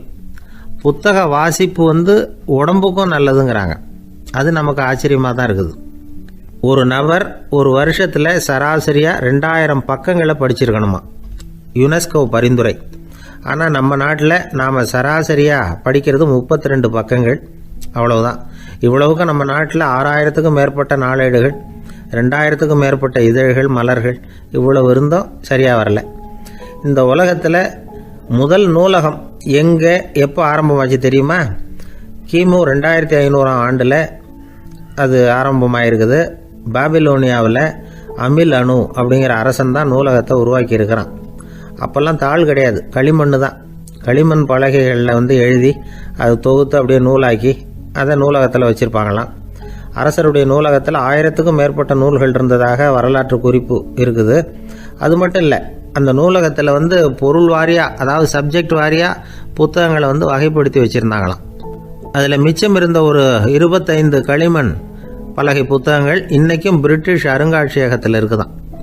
அச்சு தாள் இதெல்லாம் ஏற்பட்டதுக்கு அப்புறம் அமைக்கப்பட்டது தான் பிரான்சில் இருக்கக்கூடிய பாரிஸ் நூலகம். 1480 பிரெஞ்சு மன்னர் 11ஆம் லூயி இந்த நூலகத்தை அமைச்சாராம். ஆனால் அப்போல்லாம் அரசர்கள் மட்டும்தான் நூலகத்தை பயன்படுத்த முடியுமா. அதுக்கப்புறம் 17ஆம் நூற்றாண்டில் இந்த முறை மாறி பொதுமக்கள் அங்கே போகலாம், படிக்கலாம் அப்படிங்கிற நிலைமை வந்துதான். போட்லியன் நூலகம் அப்படின்னு அதுக்கு பேர், பாரிஸ் நகரத்தில் இருக்குது. அங்கே தான் நூல்களின் பட்டியல் தயாரிப்பு பணி ஆரம்பமாச்சு. கல்வி வளர்ச்சியையும் நூலகத்தையும் இணைச்சவர் நெப்போலியன் போனபார்ட். முன்பணம் செலுத்தி புத்தகத்தை படிக்கிற முறையையும் அவர் தான் கொண்டுட்டு வந்தாராம். மக்கள்கிட்ட வசூலிக்கிற வரியின் ஒரு பகுதியை நூலகத்துக்கு பயன்படுத்தினவரும் அவர் தானா. நெப்போலியன் நூலகத்தில் உலகத்தில் உள்ள எல்லா மொழி நூல்களும் இருக்குதான். அங்கே ஒரு தமிழ் நூலும் இருந்திருக்குது. அது என்னென்னா கம்பராமாயணம். சோவியத் யூனியனுக்கு படையெடுத்து போனப்போ அங்கேருந்து லட்சக்கணக்கான புத்தகங்களை இந்த பனிச்சறுக்கு வாகனங்கள் இருக்குல்ல, அதில் கொண்டுகிட்டு வந்ததாக வரலாறு. அடுத்தபடியாக குறிப்பிட்டு சொல்லத்தக்க நூலகம் எதுன்னா பிரிட்டிஷ் நூலகம். மிக பழைய கையெட்டு பிரதியெல்லாம் கூட அங்கே இருக்குது. 1753 ஆரம்பமாச்சு. அதில் உள்ள நூல்களை வரிசையாக அடுக்கினா 180 கிலோமீட்டர் நீளத்துக்கு வருமா. மிகப்பெரிய நூலகம் அமெரிக்க தலைநகர் வாஷிங்டனில் இருக்குதான். இந்தியாவை பொறுத்த வரைக்கும் பெரிய பழைய நூலகம் எதுன்னா கல்கத்தா நூலகம். எல்லா இந்திய மொழி நூல்களும் இங்கே உண்டு. மகாகவி பாரதியார் நடத்தின இந்தியாங்கிற இதழின் எல்லா பிரதிகளும் அங்கே பாதுகாப்பாக இருக்குது. படிக்கும் பழக்கம் இங்கே வளர வேண்டியிருக்குது. ஒருத்தர்கிட்ட ஒரு புஸ்தகத்தை கொடுத்து விமர்சனம் எழுத சொல்லியிருந்தாங்க. கொஞ்ச நாள் கழித்து அவரை போய் பார்த்து, என்னங்க புஸ்தகத்தை படித்து பார்த்தீங்களா அப்படின்னு கேட்டாங்களாம். இதுக்கு அவர் சொல்லியிருக்கிறார், இன்னும் நான் படித்து பார்க்கலிங்க, இப்போ தானே விமர்சனமே எழுதி முடிச்சிருக்கிறேன், இனிமே தான் படிக்கணும் அப்படின்னாராம்.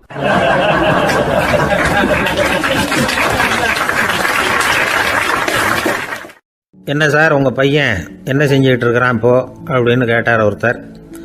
அடிக்கடி கண்ணாடி முன்னாடி நின்று அழகு பார்த்துக்கிட்டு இருக்கிறான் சார் அப்படின்னாரு அப்பா. இளம் பருவம் இப்படி தான் இருக்கும், அதையெல்லாம் சாதாரணமாக நினச்சிடாதீங்க அப்படின்னாரு அவர். என்ன சார் சொல்கிறீங்க, கண்ணாடி முன்னாடி நின்றுக்கிட்டு நேரத்தை வீணாக்கிக்கிட்டு இருக்கான், அதை ஒரு பெரிய விஷயமா நான் நினைக்கணுமா அப்படின்னாரு இவர். இளம் பருவத்தில் இளைஞர்களுக்கும் சின்ன பொண்ணுங்களுக்கும் அடிக்கடி கண்ணாடியில் பார்க்கணும்னு தோணும். அது வெறுமனே அழகு பார்க்கறது மட்டும் இல்லை, அவங்க தங்களையே தேடி கண்டுபிடிக்கிற ஒரு முயற்சி அது. இது ஒரு மனோதத்துவ விளைவு. இது வரைக்கும் சின்ன பிள்ளையா இருந்துட்டோம், இனிமேல் நாமளும் மற்றவங்க மாதிரி மனிதர்கள் தான் அப்படிங்கிற உணர்வு அவங்களுக்கு வருது. தங்களோட முகம் எப்படி இருக்குது, அழகு எப்படி இருக்குது, உடம்பு நேரம் எப்படி இருக்குது, முடி எப்படி இருக்குது அப்படிங்கிறதையெல்லாம் கண்டுபிடிக்கிறாங்க. அதுக்கப்புறம் இன்னொரு ஆணோ பொண்ணோ தன்னை கவனிக்கணும் அப்படின்னு நினைக்கிறாங்க. இதெல்லாம் மனோதத்துவ உண்மைகள், இதெல்லாம் இயற்கை. இதை பார்த்துட்டு பெற்றவங்க பிள்ளைங்க கெட்டு போட்டாங்க அப்படின்னு நினைக்கக்கூடாது, அவங்கள திட்டிக்கிட்டே இருக்கக்கூடாது. இன்னைக்கு பல குடும்பங்களில் இதுதான் நடந்துகிட்டு இருக்குது. மனுஷ வாழ்க்கையிலேயே இப்படியும் இல்லாத அப்படியும் இல்லாத ஒரு பருவம் இளம் பருவம். 13லேருந்து 19 வயசுக்கு உட்பட்ட ஆண்கள் பெண்கள் இந்த வகையை சேர்ந்தவங்க, டீனேஜ் குரூப். இவங்களை சின்னவங்கன்னு நினச்சிட முடியாது, பெரியவங்கன்னு நினச்சிட முடியாது. இவங்க ரொம்ப சென்சிட்டிவ். சமூகம் நினச்சா இவங்களை நல்லவங்களாகவும் ஆக்கலாம், கெட்டவங்களாகவும் ஆக்கலாம். கொஞ்சம் அக்கறை எடுத்துக்கிட்டால் பெரிய பெரிய மேதைகளையும் விஞ்ஞானிகளையும் உருவாக்கலாம். ஆனால் நடக்கிறது என்ன தெரியுமா, அநேகமாக இவங்களை யாருமே சரியாக புரிஞ்சுக்கிறது இல்லை, இவங்களை சரியாக நடத்துறதும் இல்லை. இது வரைக்கும் நாம் சொல்கிறத கேட்டுக்கிட்டு இருந்தான், இப்போல்லாம் அவன் இஷ்டத்துக்கு நடக்க ஆரம்பிச்சுட்டான் அப்படின்னு வருத்தப்படுற பெற்றோர்கள் அதிகம். இது வருத்தப்படுற விஷயம் இல்லை, சந்தோஷப்பட வேண்டிய விஷயம். உங்கள் புள்ள சொந்தமாக யோசிக்க ஆரம்பிக்கிறதும் நடந்துக்க ஆரம்பிக்கிறதும் ஒரு தப்பான விஷயமா? அவன் கடைசி வரைக்கும் உங்கள் பேச்சையே கேட்டுக்கிட்டு இருக்கணுங்கிறது என்ன நியாயம்? இன்னைக்கு இளைஞர்களை பெரியவங்க தப்பாக புரிஞ்சுக்கிட்டு தவறாக நடத்துறதுனால தான் அவங்களுக்கு வெறுப்பு, எரிச்சல், மனக்கசப்பு எல்லாம் உண்டாகுது. பெற்றவங்க சரியாக மதிக்கிறது இல்லை அப்படிங்கிற ஒரே காரணத்தினாலேயே வீணாக போகிற பிள்ளைங்க இன்றைக்கி அதிகம். சரி, பெற்றவங்களுக்கு இன்றைக்கி என்ன தான் புத்தி சொல்ல வர்றீங்க அப்படின்னு கேட்குறீங்களா? நாம் எதையும் சொல்ல வரல, ஆனால் அது சம்பந்தமான சில நிபுணர்கள் சொல்லியிருக்கிறத உங்கள் காதில் போட்டு வைக்கலாம். அது என்னென்னா, பிள்ளைங்க கிட்ட அன்பு செலுத்துங்க. குழந்தையா இருந்தப்போ எவ்வளவு பாசமாக இருந்தீங்க, வளர வளர அதை ஏன் குறைச்சிக்கிறீங்க? பெற்றவங்களின் அன்பான வார்த்தைகளுக்கு ஏங்குறவங்க தான் இன்றைய இளைஞர்கள். அவங்க எதை சொன்னாலும் அதை அக்கறையாக காது கொடுத்து கேளுங்க, அலட்சியப்படுத்தாதீங்க. அவங்க விரும்புறது உங்ககிட்ட இருந்து ஒரு மதிப்பு, மரியாதை, அங்கீகாரம், இவ்வளவுதான். அவங்க அவங்களாவே முடிவுகள் எடுக்கட்டும், அதுக்கு நீங்கள் உதவியாக இருங்க, அது போதும். மற்றவங்க முன்னாடி, முக்கியமாக அவங்க நண்பர்கள் முன்னாடி அவங்கள பற்றி மட்டமாக பேசாதீங்க. அவங்கக்கிட்ட பொய் சொல்லக்கூடாது. நீங்கள் சொன்னது பொய்ன்னு தெரிஞ்சு போச்சுன்னா உங்கள் பேரில் அவங்களுக்கு இருக்கிற மதிப்பு போயிடும், நம்பிக்கை போயிடும். அவங்களுக்கு முன்னாடி நீங்கள் சண்டை போடக்கூடாது. உங்கள் பிள்ளைய எப்பவும் இன்னொரு பிள்ளையோட ஒப்பிட்டு பேசுகிற வேலையே வேணாம். கூட பிறந்த மற்றவங்களோட கூட ஒப்பிடக்கூடாது. இப்படி செஞ்சால் அவன் உங்ககிட்டையும் பிரியமாக இருக்க மாட்டான், அவங்ககிட்டையும் பிரியமாக இருக்க மாட்டான். புள்ள எங்கே போகிறான், என்ன பண்ணுறான் அப்படின்னுலாம் துப்பறிஞ்சிக்கிட்டு இருக்கக்கூடாது. இளைஞர்கள் தனிமையை விரும்புகிறவங்க. அவங்கள பெட்டியில் வச்சு மூடி பாதுகாக்கணும்னு நினைக்கக்கூடாது. அவங்கள எப்படி பாதுகாக்கிறது அப்படிங்கிறது அவங்களுக்கே தெரியும். உங்கள் புள்ள எப்படி நடந்துக்கணும்னு நீங்கள் எதிர்பார்க்குறீங்களோ அது மாதிரி நீங்கள் நடந்து காட்டுங்க, அது போதும். ஒரு வீட்டில் அப்பாவும் அம்மாவும் பேசிக்கிட்டு இருக்கிறாங்க. என்னங்க, நம்ம பொண்ணு பெரியவளாயிட்டா, அடிக்கடி கண்ணாடி முன்னாடி போய் நின்றுக்கிட்டு இருக்கிறா, சீக்கிரமாக ஒரு பையனை பார்த்து கல்யாணத்தை முடிக்காமல் இப்படி மசன்னு கல் மாதிரி உட்காந்துருக்குறீங்களே அப்படின்னு சத்தம் போட்டாங்க அந்த அம்மா. அவசரப்படாத, பார்க்கறதுக்கு கண்ணுக்கு அழகாக லட்சணமாக புத்திசாலியாக ஒரு பையன் கிடைக்க வேணாமா, அதுதான் பார்த்துக்கிட்டு இருக்கிறேன் அப்படின்னார் அப்பா. இதுக்கு அந்த அம்மா சொல்கிறாங்க, எங்கள் அப்பா இப்படியெல்லாம் நினச்சிக்கிட்டு இருந்திருந்தா எனக்கு கல்யாணமே ஆயிருக்காது தெரியுமா அப்படின்னாங்களாம்.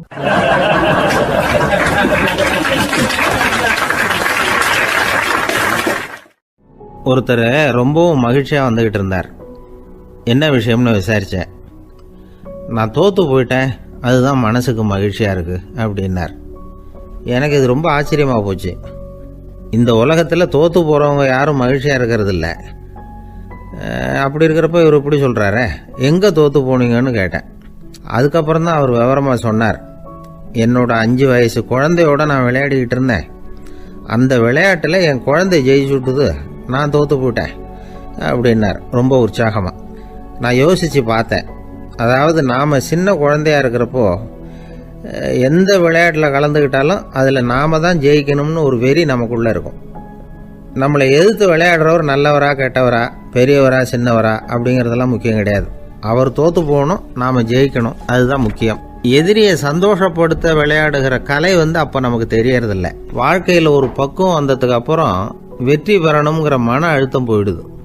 போட்டியில் ஜெயிக்கணுங்கிறத விட குழந்தையை சந்தோஷப்படுத்தணுங்கிறது முக்கியமாக போச்சு. ஜெயிக்கணுங்கிற வெறி ஓடி போட்டுது. ஒரு குழந்தையா இருந்தப்போ நம்ம வளர்ச்சிக்கு உதவிய வெறி பெரியவனானதுக்கு பிறகு நமக்கு எதிரியாக மாறுது. அதை சரியான சமயத்தில் நாம் புரிஞ்சுக்கிட்டோம்னா போதும், நாம் பொழைச்சிக்கலாம். ஒவ்வொரு மனுஷனுமே வாழ்க்கையோட அடுத்த கட்ட வளர்ச்சியில் அடி எடுத்து வைக்கிற நேரத்தில் தன்கிட்ட இருந்து ஏதோ ஒரு குணத்தை அல்லது தன் குணம் இருந்த ஏதோ ஒரு உறவை நாம் இழக்கத்தான் வேண்டியிருக்குது. ஒரு கட்டம் வரைக்கும் உதவியாக இருந்த குணம் அடுத்த கட்டத்துக்கு தடையாக கூட மாறிடலாம். இந்த பரிமாண மாற்றத்துக்கு உள்ளாகிற ஒவ்வொருத்தரும் பிரத்யட்சமாக இதை உணர்றாங்க. ஆனால் பல பேர் எப்படின்னா பழசை திறந்துவிட்டு புதிய கொள்கைகளை உருவாக்கிக்கிறதுக்கு இஷ்டம் இல்லாமல் இருந்துடுறாங்க, அல்லது அப்படி செய்ய முடியாமல் தவிக்கிறாங்க. இதையெல்லாம் மீறி அந்த பழசை திறந்துட்டா அதை இழந்ததால் உண்டாகிற மன அழுத்தம் சில காலத்துக்கு வருத்திக்கிட்டு தான் இருக்கும், வேறு வழி இல்லை. ஆரோக்கியமான ஒரு முன்னேற்றத்துக்காக அந்த மன அழுத்தத்தை தாங்கிக்கத்தான் வேணும் அப்படிங்கிறாரு அந்த உலக புகழ்பெற்ற மேதை ஒருத்தர், இந்த ஸ்காட் பெக் அப்படிங்கிறவர். பிறந்த நாள் முதல் இதுதான் சரி அப்படின்னு கற்பிக்கப்பட்டு வந்த ஒவ்வொரு தத்துவத்தையும் தங்களுடைய வளர்ச்சிக்கு தகுந்த மாதிரி மாற்றி அர்த்தப்படுத்தி கொள்ள முடியாமல் வாழ்க்கை சூழல்ல அப்படியே அரைப்பட்டு தூளாகிறவர்கள் தான் ரொம்ப தவிக்கிறாங்களாம். இதுதான் அவருடைய கருத்து. பெரும்பாலும் மனிதர்களுடைய நடுத்தர வயசில், அதாவது 30 தாண்டுகிற சமயத்தில் தான் இந்த தவிப்பு உண்டாவதுதான். இதை தான் மேற்கத்திய நாடுகளில் அடிக்கடி மிட் லைஃப் கிரைசிஸ் அப்படின்னு சொல்கிறாங்க. அப்பப்போ பழசையெல்லாம் தொலைச்சி விட்டு புதுசாக பிறக்கிறதுக்கு கற்றுக்கணும். ஒவ்வொரு நிமிஷத்தையும் அந்த நிமிஷத்துக்கு ஏற்ற சித்தாந்தம் கொண்டவர்களாக சந்திப்போம் அப்படிங்கிறார் அந்த உளவியல் நிபுணர். இப்படி பழகிக்கிட்டால் வாழ்க்கை இன்பமயம், இல்லைன்னா தவிப்பு மயம்தான். பழசை தொலைக்க முடியாதவர்களில் எத்தனையோ பேர் உண்டு, எத்தனையோ ரகம் உண்டு. அதில் வேடிக்கையான நண்பர்களும் உண்டு. ஒருத்தர் நண்பர் வீட்டுக்கு போனார். அவர் ஏதோ இனிப்பு பலகாரம் கொடுத்து சாப்பிட சொல்லியிருக்கிறாங்க அவங்க வீட்டில். இவர் சாப்பிட்டு பார்த்துட்டு சொன்னாராம், சார் 6 மாதத்துக்கு முன்னாடி ஒரு தடவை இங்கே வந்தேன், அப்போது ஒரு இனிப்பு பலகாரம் கொடுத்தீங்க, அது இதை விட நல்லா இருந்தது சார் அப்படின்னாராம். அப்போ செஞ்ச அதே இனிப்பு பலகாரம் தான் சார் இதுவும் அப்படின்னாராம் அவர்.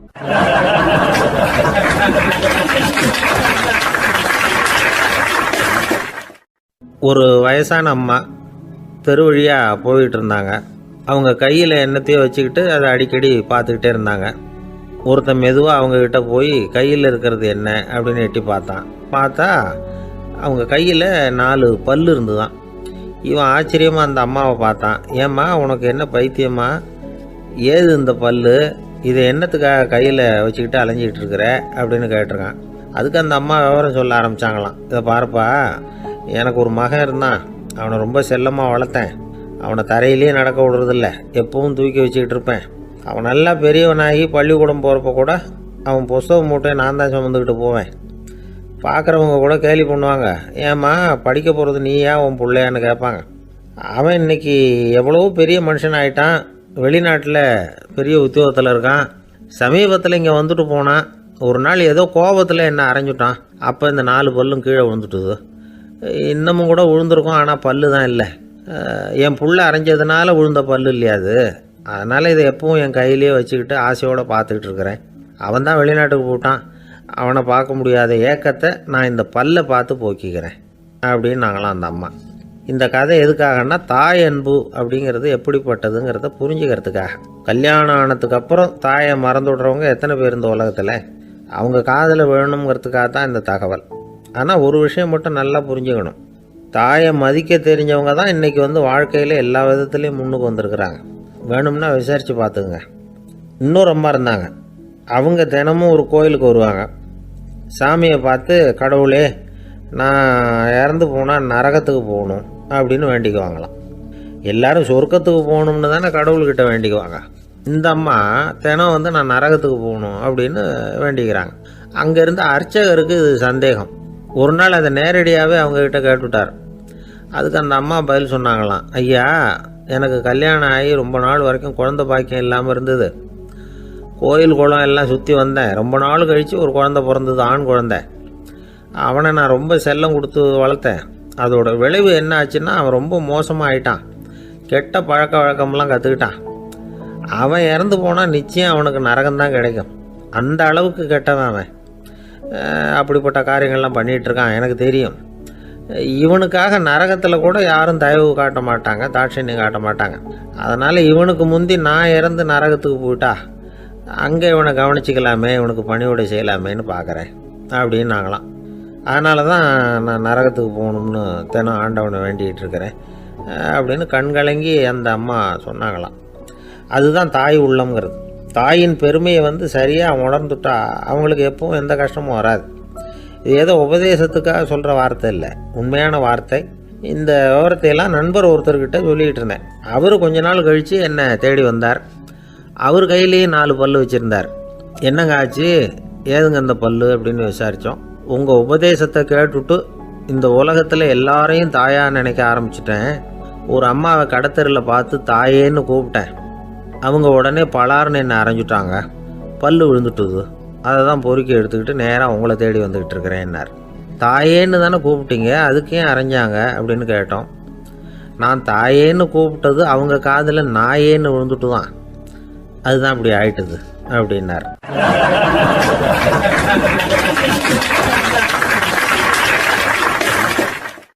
ஐயா, என்னுடைய நூல் வெளியீட்டு விழாவுக்கு அவசியம் நீங்கள் வரணும் அப்படின்னு கூப்பிட்டார் ஒருத்தர். எப்போ வரணும்னு கேட்டேன். அடுத்த வாரம்னார். சரி, புத்தகம் தயாராகிட்டுதா அப்படின்னு. நாளைக்கு தான் அச்சிக்க கொடுக்க போகிறேன்னார். என்னங்க இது, புத்தகம் அச்சிடுறதுக்கு முன்னாடியே அழைப்புதழை அச்சடிச்சுப்பிட்டீங்களே அப்படின்னு கேட்டேன். அதனால் என்னங்க, அந்த காலம் மாதிரி அப்போல்லாம் அச்சுக்கலை எவ்வளவோ முன்னேறியாச்சுங்க. Linotype, monotype, phototype, laser, இப்படி என்னென்னமோ வந்தாச்சு. இன்றைக்கி கொடுத்தா நாளைக்கே புத்தகம் தயார் அப்படின்னார். இப்படி இந்த அளவுக்கு முன்னேறி இருக்கிற இந்த அச்சுக்கலை ஆரம்பத்தில் எப்படி இருந்தது தெரியுமா? அந்த காலத்தில் காகிதம்னா என்னென்னே தெரியாது. அப்படி ஒன்று கண்டுபிடிக்கப்படவே இல்லை. அப்போல்லாம் எதையாவது ஒன்று எழுதணும்னா அதுக்கு ஆட்டு தோலை தான் பயன்படுத்தி இருக்கிறாங்க. கண்ணுக்குட்டி தோல் கூட அதுக்கு உபயோகப்பட்டு தான். ஐரோப்பாவில் இருந்த பாதிரியார்கள் தோலில் எழுதப்பட்ட புத்தகத்தை தயாரிக்கிறதுல ரொம்ப கெட்டிக்காரங்களாம். எகிப்து, அப்புறம் மத்திய தரைக்கடல் ஓரத்தில் உள்ள நாடுகள், இங்கெல்லாம் தோல் தான் எழுது பொருளாக பயன்பட்டு வந்திருக்குது. ஆனால் நம்ம நாட்டில் ஓலைச்சுவடிகளை எழுத்துக்கு பயன்படுத்தி இருக்கிறாங்க. எழுதுறதுக்கு தோலை பயன்படுத்தினவங்க பிறகு பேப்பரைஸ் அப்படிங்கிற கோரை புல்லை அதுக்கு பயன்படுத்தினாங்களாம். இதெல்லாம் அப்படி கொஞ்சம் கொஞ்சமாக கண்டுபிடிச்சிட்டு வந்திருக்கிறாங்க. அந்த புல்லை கச்சிதமாக நறுக்க வேண்டியது, நல்லா பதப்படுத்த வேண்டியது, அதுக்கப்புறம் அதில் எழுத வேண்டியது, அவ்வளவுதான். பேப்பருங்கிற சொல்லே இந்த பேப்பைரஸ் அப்படிங்கிறதுலேருந்து வந்தது தான். அதுக்கப்புறம் தான் காகிதம் வந்தது. இதை முதல்ல சீன நாட்டில் தான் கண்டுபிடிச்சாங்க. அது வந்த பிறகு அச்சு எந்திரம் கண்டுபிடிக்க வேண்டிய அவசியம் ஏற்பட்டது. அதை கண்டுபிடிச்சவர் ஜெர்மானிய அறிவியல் அறிஞர் ஜான் கூட்டன்பர்க். அச்சு கலைக்கு அடித்தளம் அமைச்சவர் அவர் தான். ஜெர்மனியில் மெயின்ஸ் அப்படிங்கிற ஊரில் 1399 பிறந்தார். அவரோட மாமன் ஒருத்தர் உலோக வேலையில் வல்லவர். அவர்கிட்ட அந்த வேலையை கற்றுக்கிட்டார். அதோட வைர கற்களை பட்டை தீட்டுறதுலையும் ரொம்ப தேர்ச்சி பெற்றிருந்தார். இளம் வயசுலேயே சும்மா இருக்க மாட்டாராம். எதை செஞ்சாலும் அதை திறமையாக செய்வாராம். அவர் தான் முதல்ல மர அச்சு எழுத்துக்களை உருவாக்கினார். அது மேலே மை தடவி பிரதிகள் எடுத்தார். அதுக்கப்புறம் உலோக எழுத்துக்கள், முதல்ல காரியம், அப்புறம் இரும்பு, அப்புறம் கலப்பு உலோகம், பிறகு அச்சடிக்கிறதுக்கு எந்திரம் ஒன்றையும் உருவாக்கினார். முதல்ல பைபிள் அச்சடித்தார். 1468 அவர் இறந்து போனார். 16ஆம் நூற்றாண்டில் மேலை நாடுகளிலிருந்து மர எழுத்துக்களை கொண்டுகிட்டு தமிழ்நாட்டில் கிறிஸ்துவ நூல்களை அச்சிட்டாங்க. அப்போல்லாம் அச்சகங்கள் போதிய அளவுக்கு இங்கே இல்லை. அதுக்கு என்ன காரணம்னா, இந்தியர்கள் அச்சகங்களை நடத்தக்கூடாது அப்படின்னு சட்டம். 1835 வரைக்கும் அந்த சட்டம் நடைமுறையில் இருந்தது. இந்த நிலைமையில் அங்கேயும் இங்கேயுமா 1-2 அச்சகங்கள் ஆரம்பமாச்சு. 1713 தரங்கம்பாடியில் லூத்தரன் மிஷன் அச்சகம், அதே ஆண்டில் சென்னையில் SPCK அச்சகம், இது ரெண்டும் தான் இந்தியாவில் முதல்ல தொடங்கப்பட்ட அச்சகங்கள்.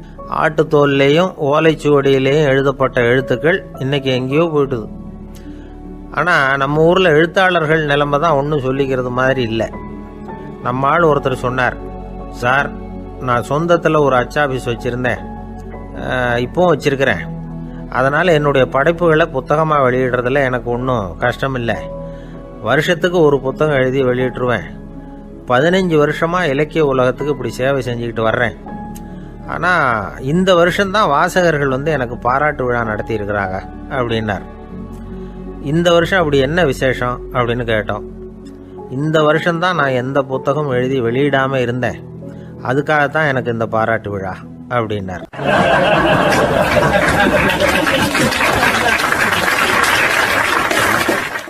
ஒரு ஆஃபீஸில் வேலை பார்க்குற ஒருத்தர் ஏதோ தப்பு பண்ணிவிட்டார். உடனே மேல் அதிகாரி அவரை கூப்பிட்டு அனுப்புனார். நீ செஞ்சது தப்புன்னார் கோபமா. இது ஒரு ரகம். சில அதிகாரிகள் இப்படி நீங்கள் செஞ்சது தப்புன்னு சொல்கிறதில்ல, நீங்கள் செஞ்சது சரி அப்படின்னு சொல்கிறதில்ல. எப்படி சொல்லுவாங்கன்னா, நீங்கள் செஞ்சது சரியில்லைன்னு நான் நினைக்கிறேன் அப்படின்னு சொல்லுவாங்களாம். அதாவது சில பேர் நீங்கள் செஞ்சது தப்புங்கிறாங்க, அதையே மாற்றி சொல்கிறாரு இவர், நீங்கள் செஞ்சது சரியில்லைன்னு நினைக்கிறேன். இது ரெண்டும் அர்த்தம் ஒன்று தான், இருந்தாலும் வார்த்தைகள் வித்தியாசம். நிர்வாக திறமை இல்லாத ஒரு அதிகாரி யூ ஆர் ராங் அப்படின்னு சொல்லுவாராம்.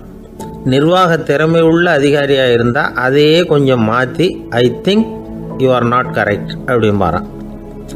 இதுதான் வித்தியாசம். இருந்தாலும் வார்த்தைகளை உபயோகப்படுத்துகிற விதத்தை வச்சு தான் வேலை நல்லா நடக்கிறதும் நடக்காததும் இருக்குது. விவரம் தெரிஞ்சவங்க என்ன சொல்கிறாங்க தெரியுமா? Be a leader not a boss அப்படிங்கிறாங்க. ஒரு லீடராக பாஸாக இருக்காதே அப்படிங்கிறாங்க. சரி, அப்படின்னா லீடருக்கும் பாஸுக்கும் வித்தியாசம் உண்டா அப்படின்னு கேட்டால் இருக்குன்னு சொல்கிறாங்க. லீடருங்கிறவர் வேற, பாஸுங்கிறவர் வேற. ஒரு லீடர் எப்படி நடந்துக்குவார், ஒரு பாஸ் எப்படி நடந்துக்குவார், இதை முதல்ல நாம் தெரிஞ்சுக்கணும். அவங்க எப்படி நடந்துக்குவாங்க அப்படிங்கிறதுக்கு சில விவரங்கள் இருக்குது. அதை கேட்டோம்னா நாம் புரிஞ்சுக்கலாம் அதை. அதாவது பாஸுங்கிறவர் விரட்டிக்கிட்டே இருப்பார், லீடருங்கிறவர் ஊக்கப்படுத்திக்கிட்டே இருப்பார். நாளைக்கு சாயந்தரத்துக்குள்ளே அந்த வேலையை செஞ்சு முடிக்கலைன்னா தொலைச்சி விடுவோம் தொலைச்சி அப்படிம்பார் அவர். இவர் எப்படி சொல்லுவார்னா, இது வரைக்கும் நீங்கள் செஞ்சுருக்கிற வேலை ரொம்ப அற்புதம் அப்படிம்பார். பாஸுங்கிறவர் அதிகாரத்தை நம்பி செயல்படுறவர், லீடருங்கிறவர் நல்லெண்ணத்தை நம்பி செயல்படுறவர். நம்மக்கிட்ட அதிகாரம் இருக்குது, பவர் இருக்குது, அதனால் காரியத்தை சாதிச்சுடலாம் அப்படின்னு நினைக்கிறவர் அவர். மற்றவங்க கிட்ட ஒரு நல்ல அபிப்பிராயத்தை சம்பாதிச்சுக்கிட்டு அது மூலமாக காரியங்களை சாதிக்கிறவர் இவர். பாஸுங்கிறவர் பயத்தை உண்டு பண்ணுவார், லீடருங்கிறவர் அன்பை பரவ செய்வார். அதை செய்யலைன்னா ஆடிட்டில் தகராறாயிடும், இது செய்யலைன்னா இன்க்ரிமெண்ட்டு கட் ஆகிடும், இப்படி ஏதாவது சொல்லி பயமுறுத்திக்கிட்டே இருப்பார் அவர். இவர் அப்படி இல்லை. உடம்பு இப்படி இருக்குது, வீட்டில் எல்லோரும் சௌக்கியமாக இருக்கிறாங்களா, ஆஃபீஸில் எல்லாம் வசதியாக இருக்குதா, நான் ஏதாவது உதவி செய்யணுமா அப்படின்னு அன்புக்கு முக்கியத்துவம் கொடுப்பார். பாஸுங்கிறவர் எதுக்கு எடுத்தாலும் நான் சொல்லிகிட்டு இருப்பார், லீடருங்கிறவர் நாமன்னு சொல்லிகிட்டு இருப்பார். பாஸுங்கிறவர் தப்புக்கு காரணம் யாருன்னு பார்ப்பார், லீடருங்கிறவர் தப்பு என்னன்னு பார்ப்பார். இதுதான் ரெண்டு பேருக்கு வித்தியாசம். The boss shows who is wrong, the leader shows what is wrong அப்படின்னு சொல்லுவாங்க. இந்த காரியம் எப்படி செய்யப்பட்டிருக்கு அப்படின்னு தெரிஞ்சுக்கிறவர் பாஸ். இந்த காரியத்தை எப்படி செய்யணும்னு செஞ்சு காட்டுறவர் லீடர். பாஸுங்கிறவர் பணியாளர்களை திட்டுவார், லீடர் மரியாதைக்குரியவராக நடத்துவார், அதுக்குரியவராக அவர் நடந்துக்குவார். செய்கிற வேலையை ஒரு சுமையாக நினைக்க வைக்கிறவர் பாஸ், செய்கிற வேலையை ஒரு சந்தோஷமாக ஆக்குறவர் லீடர். ஒரு முதலாளியாக இருக்கிறவர் அல்லது ஒரு நிர்வாகியாக இருக்கிறவர் இது மாதிரியான நுணுக்கங்களை எல்லாம் தெரிஞ்சு வச்சுக்கிறது நல்லது. ஒரு பாஸ் இருக்கார், அவர் ஒரு நாள் ரொம்ப பெருமையாக தன்னோட ஆஃபீஸை பற்றி பேசிக்கிட்டு இருந்தார். எனக்கு கீழே 200 பேர் வேலை செய்கிறாங்க சார், நான் ஒரு கோடு கிழிச்சா அவங்க அதை தாண்டாத அளவுக்கு நான் நடந்துக்கிறேன் சார் அப்படின்னார் அவர். அது எப்படி முடியுது உங்களால் அப்படின்னு கேட்டோம். நான் கோடே கிழிக்கிறதில்ல சார் அப்படின்னார்.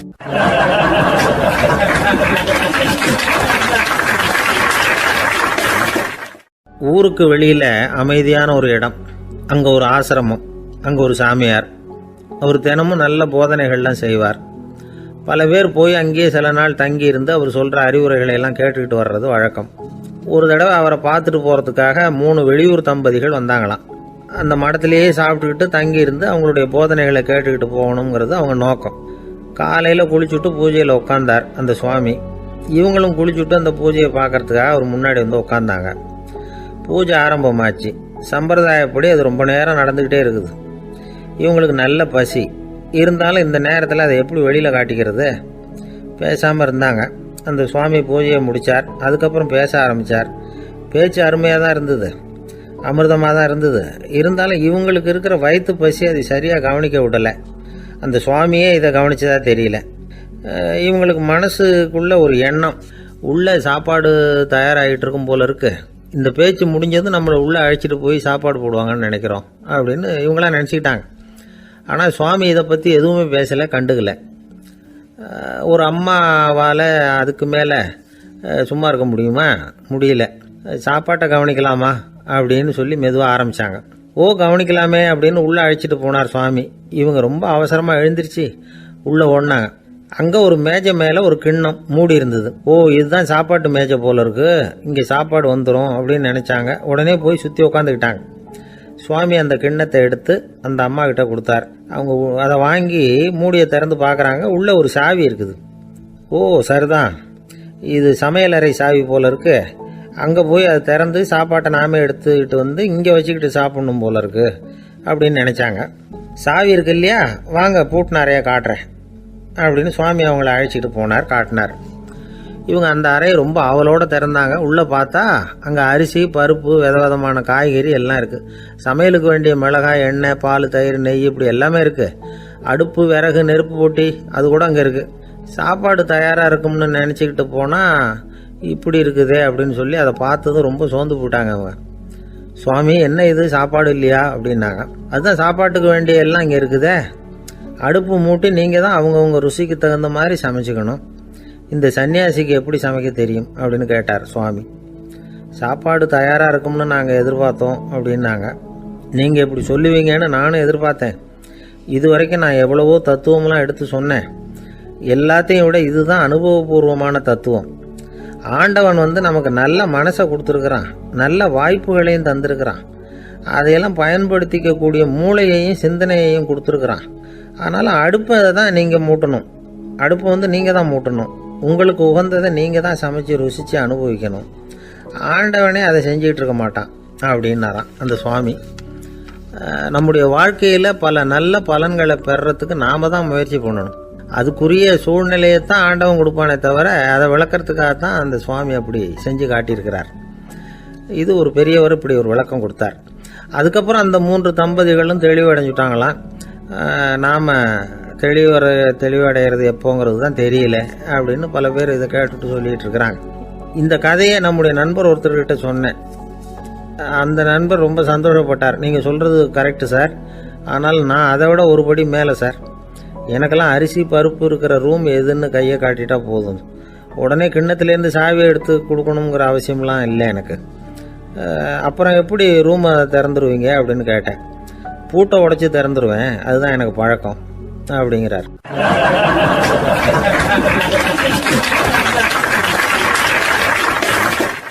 ஒருத்தர் மனசில் நிம்மதி இல்லாமல் உட்காந்துருந்தார். என்ன சார் விஷயம் அப்படின்னு விசாரித்தேன். அகலக்கால் வச்சுட்டேன், அதுதான் அவதிப்படுறேன்னார். விவரமாக சொல்லுங்கன்னு. வீடு கட்டணும்னு ஆரம்பித்தேன், வேலை பாதியிலேயே நிற்கிது, கையில் பணம் இல்லை அப்படின்னார். இது மாதிரி ஆசாமிகள் பல பேரை நீங்கள் பார்த்துருக்கலாம். இவங்கெல்லாம் சுலபமாக மன அழுத்தத்துக்கு ஆளாயிடுறாங்க. மன உளைச்சல், அதாவது ஸ்ட்ரெஸ் அப்படின்னு சொல்கிறோமே, அதுக்கு அடிப்படையான சில காரணங்கள் உண்டு. அதாவது மிகையாக திட்டமிடுதல் அப்படிங்கிறதும் ஒரு முக்கியமான காரணம். நடைமுறை சாத்தியம் என்னங்கிறத மனசில் வச்சுக்கிட்டு எந்த திட்டத்தையும் தீட்டணும், அப்போ தான் அது சரியாக வரும். 2வது காரணம் என்ன தெரியுமா? ஒரே நேரத்தில் பல்வேறு செயல்களில் ஈடுபடுறது. தொலைபேசியில் பேசிக்கிட்டே கையில் இருக்கிற கடிதத்தை படிச்சுக்கிட்டே எதிரில் உட்காந்துக்கிட்டு இருக்கிறவருக்கும் அப்பப்போ பதில் சொல்லிக்கிட்டு மனசில் பல்வேறு சிந்தனைகளை அப்படியே ஓட விட்டுக்கிட்டு இருக்கிறது, இதுவும் மன அழுத்தத்தை உண்டாக்குது. 3வது காரணம், எதிலேயும் வெற்றி மட்டும் எதிர்பார்க்குற ஒருதலைப்பட்சமான ஆர்வம். நாம் தொட்டதெல்லாம் வெற்றியாகவே முடியணும் அப்படின்னு எதிர்பார்க்குறவங்க ஏதாவது ஒன்றில் தோல்வியை கண்டா தோண்டு போயிடுறாங்க. எப்படியும் முடியலாம்ங்கிற எண்ணம் ஏற்கனவே நமக்குள்ளே இருந்துட்டுதுன்னா அந்த அவஸ்தை வராது. அதனால் அதுவும் நம்ம வளர்த்து கொள்ள வேண்டிய ஒரு குணம். மன உளைச்சல் ஏற்படுறதுக்கு இன்னொரு காரணம் எதையும் வேகமாக செஞ்சுடணும் அப்படிங்கிற துடிப்பு. அந்த துடிப்பே மனசை அழுத்த ஆரம்பிச்சிடும். எந்த ஒரு காரியத்திலையும் தாமதமோ இடையூறோ ஏற்பட்டால் அதை பொறுத்துக்கிற மனப்போக்கம் வேணும். அது இல்லாதவங்க அழுத்தத்துக்கு ஆளாயிடுறாங்க. சில பேர் வேலைன்னு எந்த நேரம் பார்த்தாலும் வேலையே கதின்னு கிடப்பாங்க. பொழுதுபோக்குக்கோ உடற்பயிற்சிக்கோ குடும்பத்தில் உள்ளவங்க அல்லது நண்பர்கள் கூட கலந்துரையாடவோ கொஞ்சம் கூட நேரம் ஒதுக்க மாட்டாங்க. இந்த சுபாவம் மன அழுத்தத்தை உண்டு பண்ணும். இதையெல்லாம் புரிஞ்சுக்கிட்டு அதிலிருந்து விடுபடுறது எப்படின்னு யோசிக்கணும். வல்லுநர்கள் இது தொடர்பாக சில யோசனைகளை சொல்லி வச்சிருக்கிறாங்க. அது என்னன்னா, வாழ்க்கைங்கிறது பிரச்சனைகளால் பின்னப்பட்ட ஒன்று. அது எப்போவுமே முடிவடையாத ஒரு தொடர்கதை அப்படிங்கிறத முதல்ல நாம் புரிஞ்சுக்கணும். ஒரே நேரத்தில் ஒரு காரியத்தில் மட்டுமே நாம் கவனம் செலுத்தணும். அடுத்தவங்க காரியத்தில் தலையிடக்கூடாது. எதையும் பேச ஆரம்பிக்கிறதுக்கு முன்னாடி நம்மை நாமே கேட்டுக்க வேண்டிய கேள்வி 2. 1, நான் சொல்ல போகிறது ரொம்ப முக்கியமானதா? 2வது, நான் சொல்கிறத அவங்க கேட்குறதுக்கு ஆசைப்படுறாங்களா? நான் பேசுகிறதுக்கு அது சரியான நேரம் தானா? இதை யோசித்து பார்த்ததுக்கப்புறம் எதையும் பேச ஆரம்பிக்கணும். முடிஞ்ச அளவுக்கு வளைந்து போகிற சுபாவத்தை வளர்த்துக்கணும். நம்ம நேரம் விலை மதிப்பு இல்லாதது. அதை வீணாக்கக்கூடாது. சிரிக்க தெரியலனாலும் பரவாயில்ல, முகத்தில் கொஞ்சம் புன்முறுவலாவது காட்டணும். இதெல்லாம் ரொம்ப முக்கியம். அடுத்தவங்க ஏதாவது செஞ்சால் உடனே நன்றி சொல்ல மறக்கக்கூடாது. தினமும் கொஞ்சம் நேரத்தை தனிமையில் செலவு பண்ணணும். மன உளைச்சலிருந்து விடுபடுறதுக்கு 3 முக்கிய வழிகள் சொல்கிறாங்க. அதை சுருக்கமாக ரெட் அப்படின்னு சொல்கிறாங்க. RED ஆங்கில எழுத்தில். அந்த முதல் எழுத்து R, அது என்னென்னா ரிலாக்ஸேஷன், அதாவது இடை ஓய்வு. 2வது E எக்ஸர்சைஸ், உடற்பயிற்சி. 3வது டயட், திட்டமிட்ட உணவு முறை. அதனால் தியானம், மூச்சு பயிற்சி இதெல்லாம் இந்த இடை ஓய்வுக்கு வழிகள். எந்த வேலையையும் தொடர்ந்து செய்யக்கூடாது. எல்லார்கிட்டையும் கலகலப்பாக பழகணும். மாதத்துக்கு ஒரு நாளாவது குடும்பத்தோடு வெளியில் போயிட்டு வரணும். சுலபமான உடற்பயிற்சிகளை செய்யலாம். உடற்பயிற்சிங்கிறது நமக்காக நாம் செய்கிற ஒரு நீண்டகால முதலீடு அப்படின்னு சொல்லுவாங்க. அதாவது லாங் டேர்ம் இன்வெஸ்ட்மெண்ட்டாக. அளவோடு சாப்பிட்ணும், மெதுவாக சாப்பிட்ணும். இதெல்லாம் கொஞ்சம் மனசில் வச்சுக்கிட்டு நடந்துக்கிட்டால் மகிழ்ச்சியாக வாழலாம். சில பேர் சாப்பாட்டு விஷயத்தில் ரொம்ப அக்கறை எடுத்துக்கிறது உண்டு. ஒரு குண்டு ஆசாமி சாப்பிட உக்காந்தார். முதல்ல ஒரு மாத்திரை சாப்பிட்டார். எதுக்குன்னு கேட்டோம். பசி எடுக்கிறதுக்குன்னார்.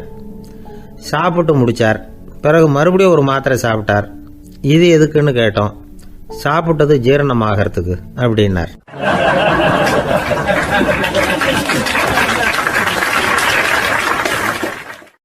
ஒரு காலத்தில் பிரஷ்யா அப்படின்னு ஒரு தேசம் இருந்தது. இப்போ ஜெர்மனி இருக்குல்ல, இதோட பெரும்பகுதி ஒரு காலத்தில் பிரஷ்யாங்கிற பேரில் இருந்தது. அப்போ அதுக்கு அரசராக இருந்தவர் மகா ஃப்ரெடரிக், அதாவது ஃப்ரெடரிக் தி கிரேட் அப்படின்னு சொல்லுவாங்க. அந்த ராஜாவுக்கு ஒரு சந்தேகம். நாம் பல வகையான வரிகளை விதித்து வசூல் பண்ணுறோம். அப்படி பண்ணி வருமானம் குறைஞ்சிக்கிட்டே போகுதே, இதுக்கு என்ன காரணமாக இருக்கும்? இதுதான் அவருக்கு ஏற்பட்ட சந்தேகம். ஒரு சமயம் அந்த அரசர் தம்முடைய அமைச்சர்களையும் பிரபுக்களையும் தளபதிகளையும் கூப்பிட்டு ஒரு விருந்து வச்சார். விருந்து முடிஞ்சதும் அவங்கள பார்த்து இந்த சந்தேகத்தை கேட்டார். வரிகள் அதிகமாக விதித்து வருமானம் குறையறதுக்கு என்ன காரணம் அப்படின்னு கேட்டார். பல பேருக்கு இதுக்கு சரியாக பதில் சொல்ல தெரியல. அனுபவசாலியான ஒரு தளபதி எழுந்திருச்சார். அரசே, அது எப்படிங்கிறத இப்போ உங்களுக்கு காட்டுறேன்னார். உடனே ஒரு பெரிய பனிக்கட்டி ஒன்றை தன்னுடைய கையில் எடுத்தார். அதை அப்படியும் எப்படியும் திருப்பி பார்த்தார். அப்புறம் அடுத்தவர்கிட்ட கொடுத்தார். அவர் அதை அப்படியும் இப்படியும் திருப்பி பார்த்துட்டு அடுத்தபடியாக இருந்தவர்கிட்ட கொடுத்தார். இப்படியே இதை ஒவ்வொருத்தராக பார்த்துட்டு ஒவ்வொரு கையாக மாறி கடைசியில் மன்னர் கைக்கு போய் சேர்ந்தது. மன்னர் கைக்கு அந்த பனிக்கட்டி போய் சேர்ந்தப்போ அது கொஞ்சம் கொஞ்சமாக உருகி ஒரு பட்டாணி கடலை சைஸுக்கு ஆயிட்டுது. மன்னர் யோசனை பண்ணார். வரி அதிகமாக போட்டாலும் வந்து சேர்றது குறைவாக இருக்கிறதுக்கு என்ன காரணம் அப்படிங்கிறது அவருக்கு புரிஞ்சு போச்சு. காலம்தான் மாறிட்டு இருக்கே தவிர இந்த கையூட்டு வாங்குற பழக்கம் மாறினதாக தெரியல. இன்னொரு ராஜா இருந்தார். அவர் தன்னுடைய ராஜாங்கத்தில் லஞ்ச ஊழலே சுத்தமாக இருக்கக்கூடாது அப்படின்னு நினச்சார். அவர்கிட்ட பல்வேறு துறைகளுக்கும் பொறுப்பாக இருந்த பல பேரும் ரொம்ப சுத்தமாகவும் நேர்மையாகவும் இருந்தாங்க. ஒரே ஒருத்தர் மட்டும் எல்லார்கிட்டையும் லஞ்சம் வாங்கிட்டே இருந்தார். அவரை வேறு வேறு துறைகளுக்கு மாற்றி பார்த்தாரு. அந்த ராஜா என்னென்னமோ பண்ணி பார்க்குறாரு. எந்த வேலையை கொடுத்தாலும் அதுலேயும் லஞ்சம் வாங்குறதுக்கு ஒரு வழியை உண்டு பண்ணிக்குவார் அந்த ஆள். ராஜாவுக்கு இது ஒரு பெரிய தலைவலியாக போட்டுது. இவர் என்ன பண்ணுறது, இவருக்கு என்ன வேலையை கொடுக்கறது, கொஞ்சம் கூட லஞ்சம் வாங்குறதுக்கு சான்ஸே இல்லாத ஒரு வேலையை கொடுக்கணும் அப்படின்னு திட்டம் போட்டார். ஒரு நாள் அவருக்கு அந்த உத்தரவும் போட்டுட்டார். அதாவது அவருக்கு என்ன வேலைன்னா, கடற்கரையில் தான் அவருக்கு ஆஃபீஸ், அங்கேயே இருந்துக்க வேண்டியது. தினமும் எத்தனை கடல் அலை கரையில் வந்து மோதுது அப்படிங்கிறத கணக்கெடுத்து ராஜாவுக்கு தெரிவிக்க வேண்டியது. இதுதான் அவருக்கு வேலை. பேசாமல் அலையை எண்ணிட்டு உட்காந்துருக்கிட்டோம், அப்போவாவது அவர் லஞ்சம் வாங்குகிற சந்தர்ப்பம் இல்லாமல் போயிடும் அவருக்கு அப்படின்னு நினச்சார் ராஜா. இந்த ஆள் கடற்கரைக்கு போய் டியூட்டியில் ஜாயின் பண்ணிட்டார்.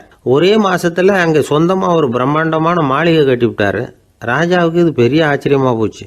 அலையை என்ற வேலையில் அந்த ஆள் எப்படி பணம் சம்பாதிச்சார் அப்படின்னு விசாரித்து பார்த்தார் அக்கம் பக்கத்தில். அந்த ஆள் என்ன பண்ணியிருக்கிறாருன்னா, கடற்கரையில் போய் பொறுப்பை ஏற்றுக்கிட்ட உடனே அங்கே இருந்த மீனவர்கள்கிட்ட எல்லாம் இந்த கரையில் வந்து ஒரு நாளில் வந்து மோதுகிற அலைகள் எத்தனை அப்படின்னு கேட்டிருக்காரு. அது எப்படிங்க தெரியும்னு இருக்காங்க அவங்க. தினமும் அந்த எண்ணிக்கை தெரியணும், நம்ம ராஜாவுக்கு தினமும் அறிக்கை அனுப்பணும், டெய்லி ரிப்போர்ட்டு. தவறுனா நீங்கள் இந்த கடலில் போய் மீன் பிடிக்கிறதுக்கு ராஜாவோட அனுமதி கிடைக்காது அப்படின்ட்டுருக்காரு.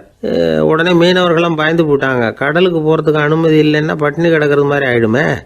மெதுவாக அந்த ஆளுகிட்ட போனாங்க, காதோட காதாக சொன்னாங்க, ஐயா எங்களால் வந்து கடல் அலையை வந்து எண்ண முடியாது, தினமும் எங்களால் முடிஞ்சதை உங்களுக்கு பணமாக கொடுத்துட்றோம், நீங்கள் தான் ராஜா கிட்ட சிபாரிசு பண்ணி நாங்கள் தொடர்ந்து மீன் பிடிக்கிறதுக்கு அனுமதி வாங்கி கொடுக்கணும் அப்படின்னு வேண்டிக்கிட்டாங்க. பணம் தினமும் வந்து சேர ஆரம்பிச்சுட்டுது. பதவியில் மற்ற பதவியோட இந்த பதவி எவ்வளவோ மேல் அப்படின்னு நினச்சிட்டான் அந்த ஆள்.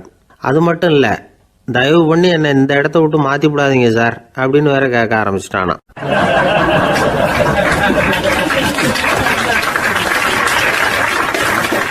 என் நண்பர் ஒருத்தர் ஆழ்ந்த சிந்தனையில் இருந்தார். என்ன யோசனை பண்ணுறீங்கன்னு கேட்டேன். தலைவர் ஆகணும்னு பார்க்குறேன், அதுதான் என்ன வழின்னு யோசிச்சுக்கிட்டு இருக்கேன்னார். நான் கூட அது மாதிரி யோசித்து பார்த்தேன், அதுக்கப்புறம் அந்த யோசனையை கை விட்டுட்டேன் அப்படின்னோம். ஏன்னு கேட்டார். அதுக்கான தகுதிகள் நமக்கு இல்லைங்கிறது புரியுது. அது நமக்கு புரியறத விட நம்ம விட மற்றவங்களுக்கு நல்லா புரிஞ்சு போச்சு. அதனால் பேசாமல் கம்முன்னு இருந்துடுறது தான் நல்லது அப்படின்னோம். தலைவர் ஆகிறதுக்கு தகுதிகள் வேற உண்டோ அப்படின்னு கேட்டார். அவர் யதார்த்தமாக தான் கேட்குறார்.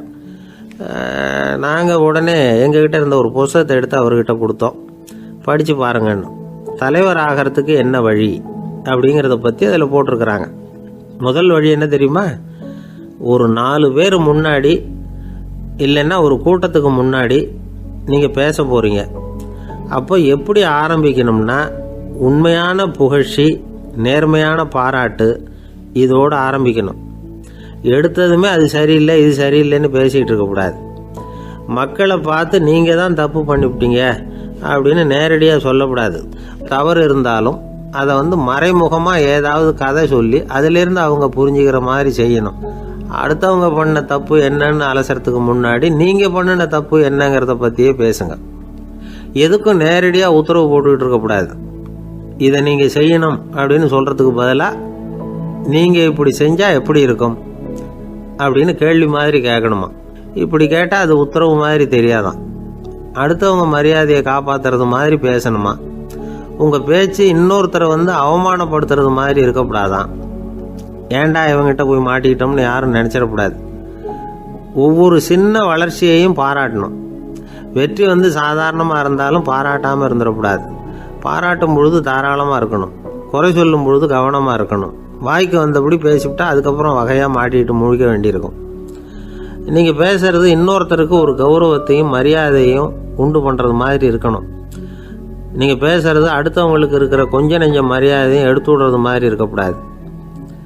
உங்கள் பேச்சை கேட்டால் கேட்குறவங்களுக்கு ஒரு ஊக்கம் வரணும், உற்சாகம் வரணும். தவறு எதுவாக இருந்தாலும் அதை சுலபமாக திருத்திக்கலாம், சரி பண்ணிக்கலாங்கிறது மாதிரி இருக்கணும் உங்கள் பேச்சு. அடுத்தவங்களை சந்தோஷப்படுத்துங்க. உங்கள் யோசனையை கேட்டு நடந்துக்கிறதுனால அந்த சந்தோஷம் அவங்களுக்கு கிடைக்கணும். இந்த தகுதியெல்லாம் உங்ககிட்ட இருந்தால் நீங்கள் ஒரு சிறந்த தலைவராகலாம் அப்படின்னு அந்த புஸ்தகத்தில் போட்டிருக்கு. இந்த காலத்தில் வந்து தலைவர் ஆகிறதுக்கு வேறு சில தகுதிகள்லாம் கூட தேவைப்படுது. ஒரு புள்ள வந்து தன்னுடைய அப்பா கிட்ட, அப்பா உன்ன மாதிரியே நானும் அரசியலில் சேரணும், தலைவர் ஆகணும்னு ஆசைப்படுறேன், இன்னையிலேருந்து எனக்கு அரசியல் பாடம் கற்றுக் கொடு அப்படின்னு கேட்டிருக்கான். அவரும் சரின்னு சொல்லிவிட்டு ஒரு பெரிய ஏணியை எடுத்துகிட்டு வந்தாராம். ஒரு செவுத்தில் சாத்தினார். இந்த ஏணியில் ஏறி உயர போய் அங்கே பரன் மேலே இருக்கிற ஒரு புத்தகத்தை எடுத்துகிட்டு வாடான்னு இருக்கார் மகனை பார்த்து. அப்பா, ஏணி ரொம்ப உயரமாக இருக்குது, நீ ஜாக்கிரதையாக இதை பிடிச்சிக்கோ, நான் ஏறி போகிறேன் அப்படின்னு நான் பையன். பயப்படாத, நான் பார்த்துக்கிறேன்னார் அப்பா. பையன் ஏணியில் ஏறினா உச்சிக்கு போனதும் அப்பா கையை எடுத்துட்டார். ஏணி அப்படியே சரிஞ்சுட்டுது. பையன் பொத்துன்னு கீழே விழுந்துட்டான். இடுப்பு பிடிச்சிக்கிட்டே எழுந்திரிச்சான். என்னப்பா இது, இப்படி என்னை ஏற விட்டுட்டு கையை விட்டுட்டியே, இப்படி கை விடலாமா அப்படின்னு கத்தியிருக்கான். அப்பா நிதானமாக சொன்னாராம், அவசரப்படாதேப்பா, அரசியலில் இதுதான் முதல் பாடம், பெத்த அப்பனாக இருந்தாலும் அவனை நம்பாதே அப்படின்னு உபதேசம் பண்ண ஆரம்பிச்சாராம்.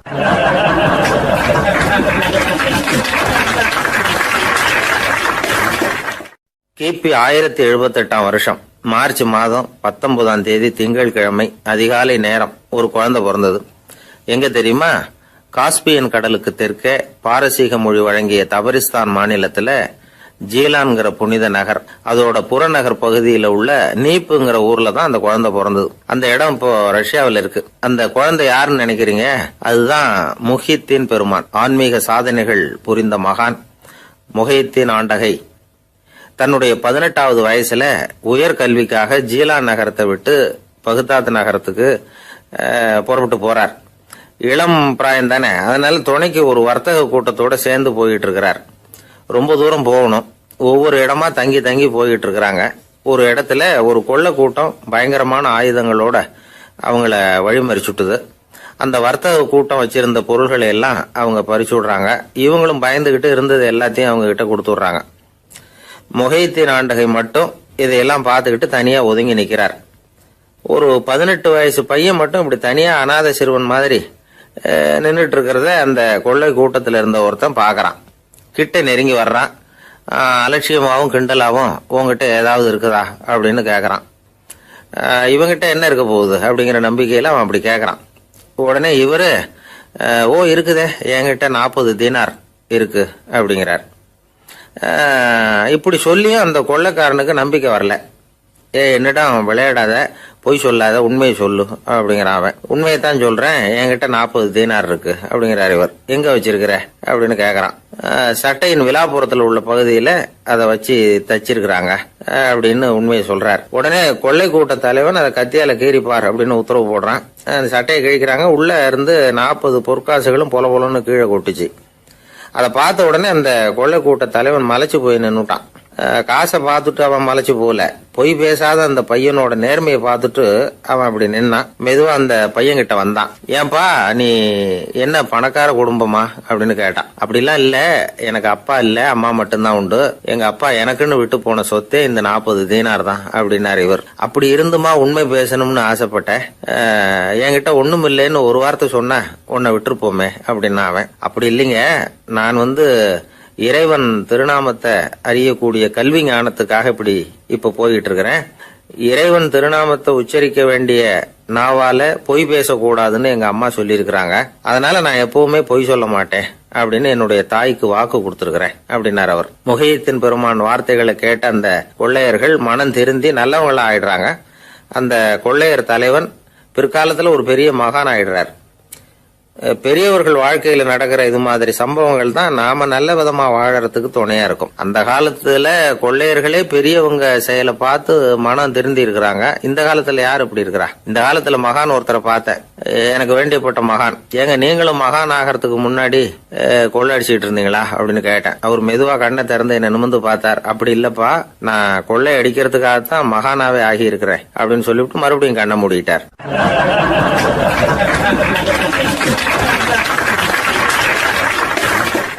என்னுடைய நீண்டகால நண்பர் ஒருத்தர் வருஷம் தவறாமல் திருநள்ளாறு அப்படிங்கிற திருத்தலத்துக்கு போயிட்டு வர்றது வழக்கம். அங்க என்ன சார் விசேஷம்னு கேட்கறது உண்டு. என்ன இப்படி கேட்குறீங்க? சனி பகவான் நலன் விருப்பப்படி அங்கதானே எழுந்தருளி இருக்கிறார்.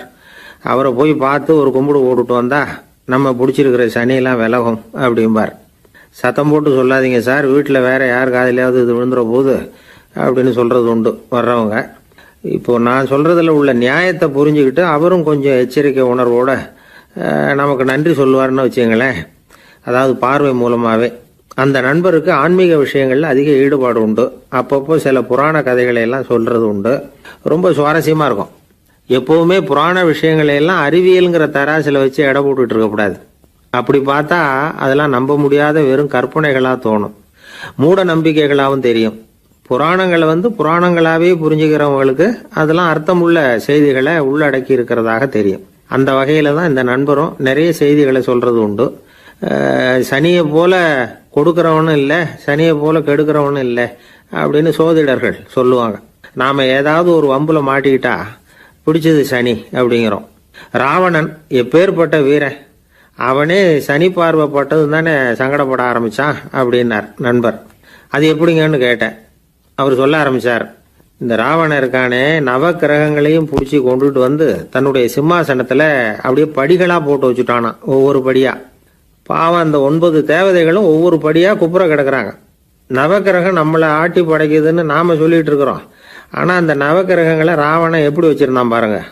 எல்லாரையும் சிம்மாசனத்துக்கு பக்கத்தில் படிப்படியாக போட்டு வச்சிருக்கிறான். காலை அது மேலே வச்சு தான் ஏறி போகணும். வேற வழி இல்லாமல் எல்லாரும் குப்புற விழுந்து கிடக்குறாங்க. ராவணன் ஒவ்வொரு தடவையும் இவங்க முதுகில் அடி வச்சு ஏறி தான் அந்த சிம்மாசனத்துக்கு போகிறது வழக்கம்.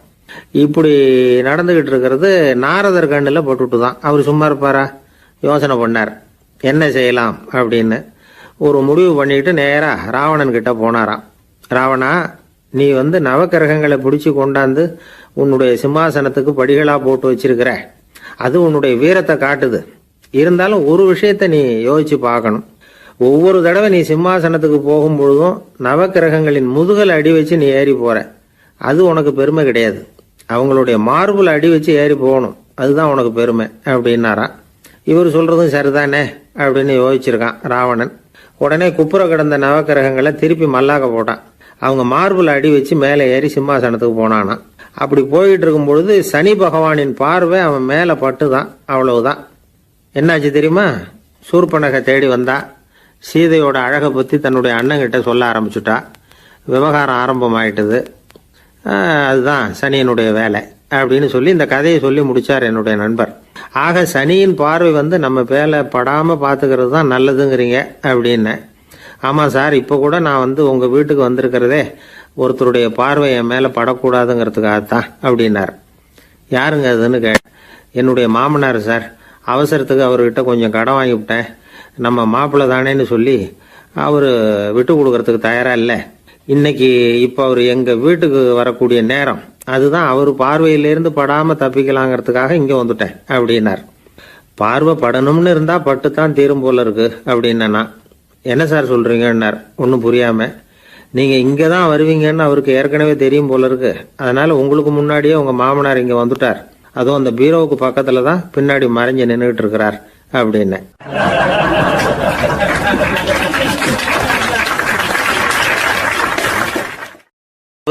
வருஷம் செப்டம்பர் மாதம் 22 மதுரை மேலமாசி வீதியில் உள்ள ஒரு வீடு. அங்கே அன்னைக்கு நடந்த ஒரு அற்புத நிகழ்ச்சி பின்னாடி உலக மக்களை எல்லாம் ஆச்சரியப்பட வச்சுது. இந்திய வரலாற்றிலேயே அது ஒரு முக்கியமான நிகழ்ச்சி. உலக மக்கள் கவனமெல்லாம் காந்திஜியின் பக்கம் திரும்புறதுக்கு காரணமாக இருந்த நிகழ்ச்சி அது.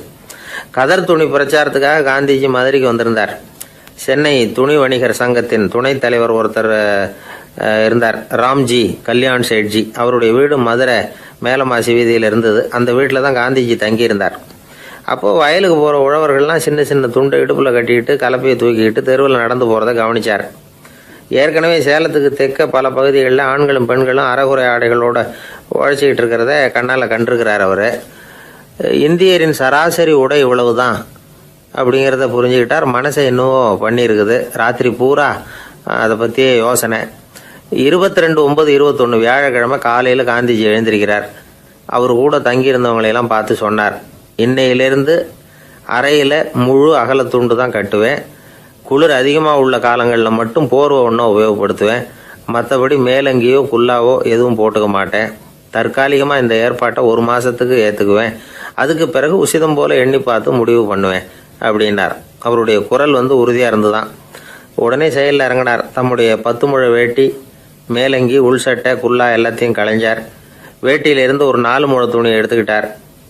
இதுக்கு உதவி செஞ்சவர் அன்னைக்கு விருதுநகரில் பிரபல தொண்டராக இருந்த பழனிக்குமார பிள்ளை. வெட்டி எடுத்த துண்டை நீள வாக்கில் ரெட்டையாக மடித்தார். அதை இடுப்பில் துண்டு மாதிரி கட்டிக்கிட்டார். தலையில் சின்ன உச்சி குடுமி, அறையில் சின்ன துண்டு, அண்ணல் காந்தி ஆண்டி கோலத்தில் காட்சி அளிக்கிறார். கூட இருந்தவங்களை பார்த்து காரைக்குடிக்கு புறப்படலாமே அப்படின்னார். அவர் நண்பர்களும் சீடர்களும் திகைச்சு போய் நிற்கிறாங்க. இந்த விரதம் நிரந்தரமாக ஆயிடுமோங்கிற பயம் அவங்களுக்கு. எப்படியோ இந்த விவரம் ராஜாஜிக்கும் அன்னைக்கு பிரபலமாக விளங்கின தேசபக்தர் டாக்டர் TSS ராஜனுக்கும் எட்டுச்சு. உடனே 2 பேரும் ஓடி வந்தாங்க. வேண்டாமே இந்த கோலம் அப்படின்னாங்க. காந்திஜி தன்னுடைய முடிவில் உறுதியாக இருந்தார். ராஜாஜி என்னென்னமோ வாதமெல்லாம் பண்ணி பார்த்தார். உங்களுடைய வாதத்துக்கு என்னால் பதில் சொல்ல முடியல, இருந்தாலும் நான் செய்கிறது தான் சரிங்கிறதுல எனக்கு சந்தேகம் இல்லை. இன்னைக்கு அதிகாலை 3 மணி இருக்கும். நான் ஓரளவு விழிச்சுக்கிட்டேன். அதாவது உறக்கமும் விழிப்புமாக இருந்த நிலையில் எனக்கு இந்த எண்ணம் உண்டாச்சு. இது என்னுடைய அந்தராத்மாவின் ஆணை, அதை என்னால் மீற முடியாது அப்படின்னு சொல்லிவிட்டாராம் காந்திஜி. கதர் பிரச்சாரத்துக்காக காரைக்குடிக்கு கிளம்பினார். வாசல்ல 4 மோட்டார் வண்டிகள் காத்துக்கிட்டு இருந்தது. வீதியில் 2 பக்கமும் ஜனங்கள். காந்திஜி இடுப்பு துணியோட மோட்டார் வண்டியில் ஏறினார். நண்பர்களும் சீடர்களும் மக்களும் உடல் சிலிர்க்க அந்த காட்சியை பார்க்குறாங்க. மோட்டார் வண்டி நகர ஆரம்பிக்குது. எப்பேற்பட்ட காட்சி அது! சுக்கநாத பெருமானியே கூலி ஆளாக்கிய அப்படி ஆக்கி மண் சுமக்க வச்ச மதுரை இல்லையா, அந்த மதுரை தான் காந்திஜி துறவி கோலம் கொள்றதுக்கும் காரணமாக இருந்திருக்குது. இது இன்னைக்கு எத்தனை பேருக்கு தெரியும்? ஒரு தடவை காந்திஜி நேருவும் சுற்றுப்பயணம் செஞ்சாங்களாம். ஒரு இடத்துல நடந்து போயிட்டு இருக்கிறாங்க. குறுக்க ஒரு வாய்க்கால். நேரு என்ன பண்ணார் தெரியுமா? தன்னுடைய இளமை துடிப்பை காட்டுறதுக்காக கொஞ்சம் தூரம் பின்னாடி போய் அங்கேருந்து வேகமாக ஓடி வந்து அந்த வாய்க்காலை தாண்டினாராம். காந்திஜி அப்படி பண்ணலை.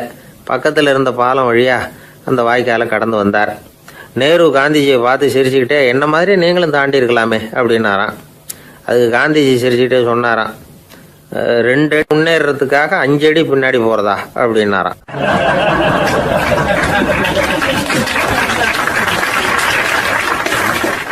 ஒரு பள்ளிக்கூடம். அதில் வசதியான வீட்டுக்குள்ள ஒருத்தன் படிச்சுக்கிட்டு இருந்தான். இன்னொரு ஏழை பையனும் அங்கே படிச்சுக்கிட்டு இருக்கிறான். இவங்க 2 பேரும் ஒரே தெருவில் தான் இருக்கிறாங்க. பணக்கார வீட்டு பையன் பங்களாவில் இருந்தான். அவனுக்கு வேலை செய்யறதுக்காக சில வேலையாட்கள் உண்டு. அதனால் அவன் நல்லா சாப்பிடுவான், தூங்குவான். ஏதோ வரணுமேங்கிறதுக்காக பள்ளிக்கூடத்துக்கு வருவான், போவான், அவ்வளவுதான். இந்த ஏழை பையன் இருக்கானே, அவன் அப்படி இல்லை. காலையில் எழுந்திருப்பான், உடற்பயிற்சி பண்ணுவான், அவங்க வீட்டில் கிடைக்கிற சாதாரண உணவு அதை அளவோடு சாப்பிடுவான், வீட்டில் உள்ள வேலைகளையும் செய்வான், பள்ளிக்கும் தவறாமல் வந்துடுவான். அவனுக்கு கூட பிறந்த சகோதர சகோதரிகள் 8 பேர். எல்லாரும் தன்னம்பிக்கையோடு அவங்க வேலையை செஞ்சுக்கிட்டு இருந்தாங்க. இந்த பையன் எப்பவும் உண்மையை தான் பேசுவான், கடமையை ஒழுங்காக செய்வான். ஆசிரியர்களுக்கு இவனை ரொம்ப பிடிக்கும்.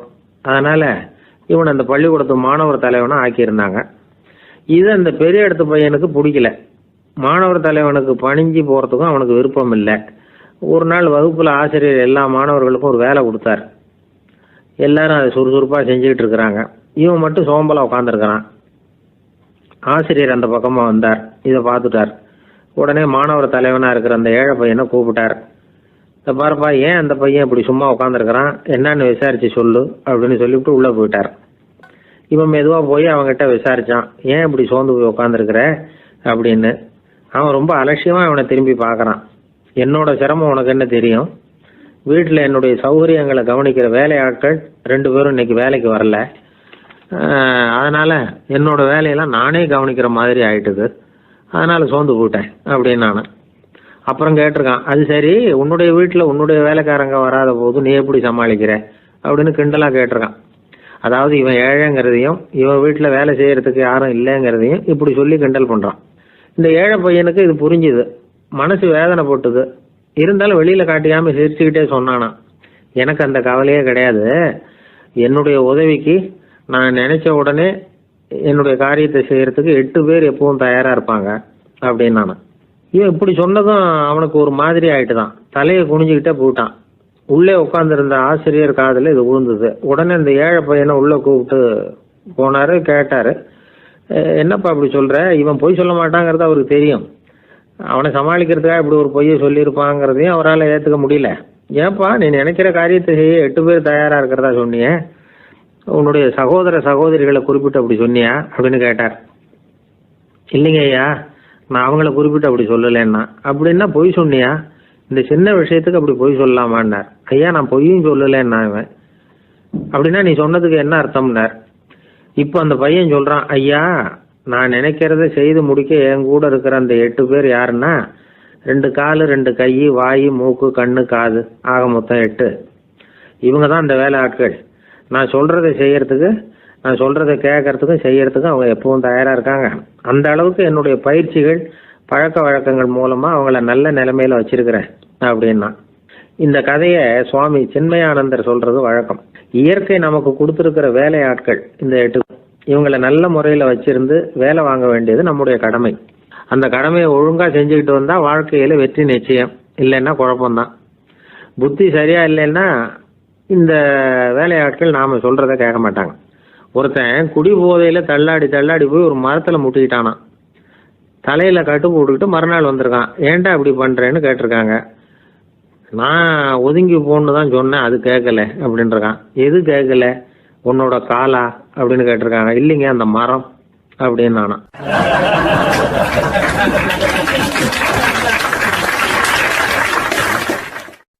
ஒரு ஊர்ல ஒரு ராஜா இருந்தார்.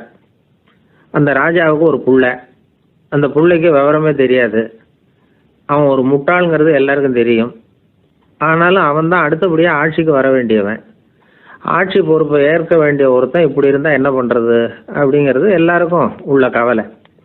மன்னர் அமைச்சர்களை கூட்டினார், ஆலோசனை கேட்டார் என்ன பண்ணலாம்னு. இவனை இன்னொரு நாட்டு பல்கலைக்கழகத்துக்கு அனுப்பி பார்க்கலாம், அங்க போய் படிச்சுட்டு வரட்டும், நிறைய படிச்சுட்டு நல்ல ஞானத்தோட திரும்பி வரட்டும், அதுக்கப்புறம் பார்த்துக்கலாம் அப்படிங்கிறது அவங்க சொன்ன ஆலோசனை. மன்னருக்கும் அது சரின்னு தோணுச்சு. மகனை வெளி தேசத்துக்கு அனுப்பி வச்சார். இவனும் போனான், ஒரு பல்கலைக்கழகத்தில் சேர்ந்தான், நிறைய படித்தான். அதுக்கப்புறம் தந்தைக்கு ஒரு கடிதம் எழுதினான். தந்தையே, நான் நிறைய படிச்சுட்டேன், இனிமேல் நாடு திரும்பலாம்னு நினைக்கிறேன் அப்படின்னு எழுதினான். மன்னருக்கு ரொம்ப மகிழ்ச்சி, அதாவது புள்ள படிச்சுட்டான் அப்படிங்கிற ஆனந்தம். உடனே பையன் திரும்பி வர்றதுக்கு ஏற்பாடு பண்ணார். இளவரசன் நாடு திரும்பினான். அதை கொண்டாடுறதுக்காக அரண்மனையில் ஒரு பெரிய விருந்துக்கு ஏற்பாடு பண்ணியிருந்தாங்க. முக்கியமானவங்கள்லாம் அதில் கலந்துக்கிட்டாங்க. அந்த விருந்துக்கு முனிவர் ஒருத்தரும் வந்திருந்தார். அவர் இளவரசன் கிட்ட போய் உட்காந்து விசாரிக்கிறார். என்னப்பா, எப்படி படிச்சிருக்கிற அப்படின்னு கேட்டார். நிறைய படிச்சுட்டு வந்திருக்கிறேங்க அப்படின்னா அவன். என்னெல்லாம் படிச்ச அப்படின்னாரான். எல்லாத்தையும் விவரமா சொல்லியிருக்கிறான். அவன் அப்படி சொல்லிட்டு இருக்கும் பொழுதே முனிவர் என்ன பண்ணார், தன்னுடைய மோதிரத்தை கழட்டி உள்ளங்கையில வச்சு அப்படியே மூடிக்கிட்டாரான். அப்படியே கையை நீட்டி அவன் முன்னாடி காட்டினார். இந்த பாருப்பா, என் கைக்குள்ள என்ன இருக்கு சொல்லு பார்க்கலாம் அப்படின்னாரான். இளவரசன் ஒரு கணம் யோசிச்சான். அதுக்கப்புறம் உங்க கைக்குள்ள இருக்கிறது வட்டமான ஒரு பொருள், நடுவுல ஒரு துளை இருக்கும் அப்படின்னானா. முனிவர் தரிச்சு போட்டார். பையன் பெரிய அறிவாளி ஆயிட்டான் போல இருக்க அப்படின்னு நினைச்சுட்டார். அதுக்கப்புறம் கேட்டார், சரி, என் கையில் இருக்கிறது வட்டமான பொருள், நடுவுல துளை இருக்குங்கிறத சொல்லிவிட்டேன், அதோட பேர் என்ன, அதை சொல்லு அப்படின்னாராம். இளவரசன் கொஞ்சம் யோசனை பண்ணியிருக்கான்.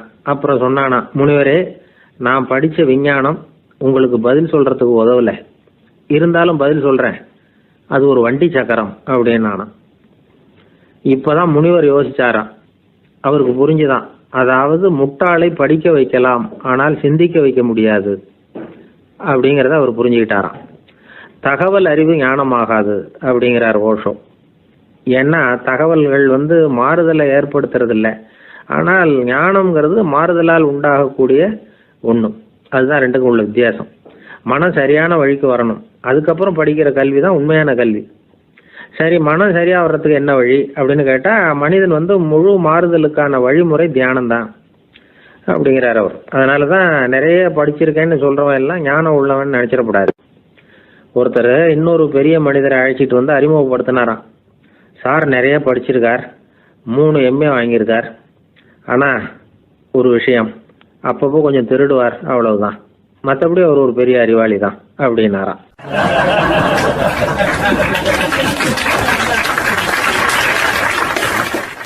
ஒருத்தர் குதிரை ரேஸுக்கு போனார், பணம் கட்டினார், தோத்து போயிட்டார்.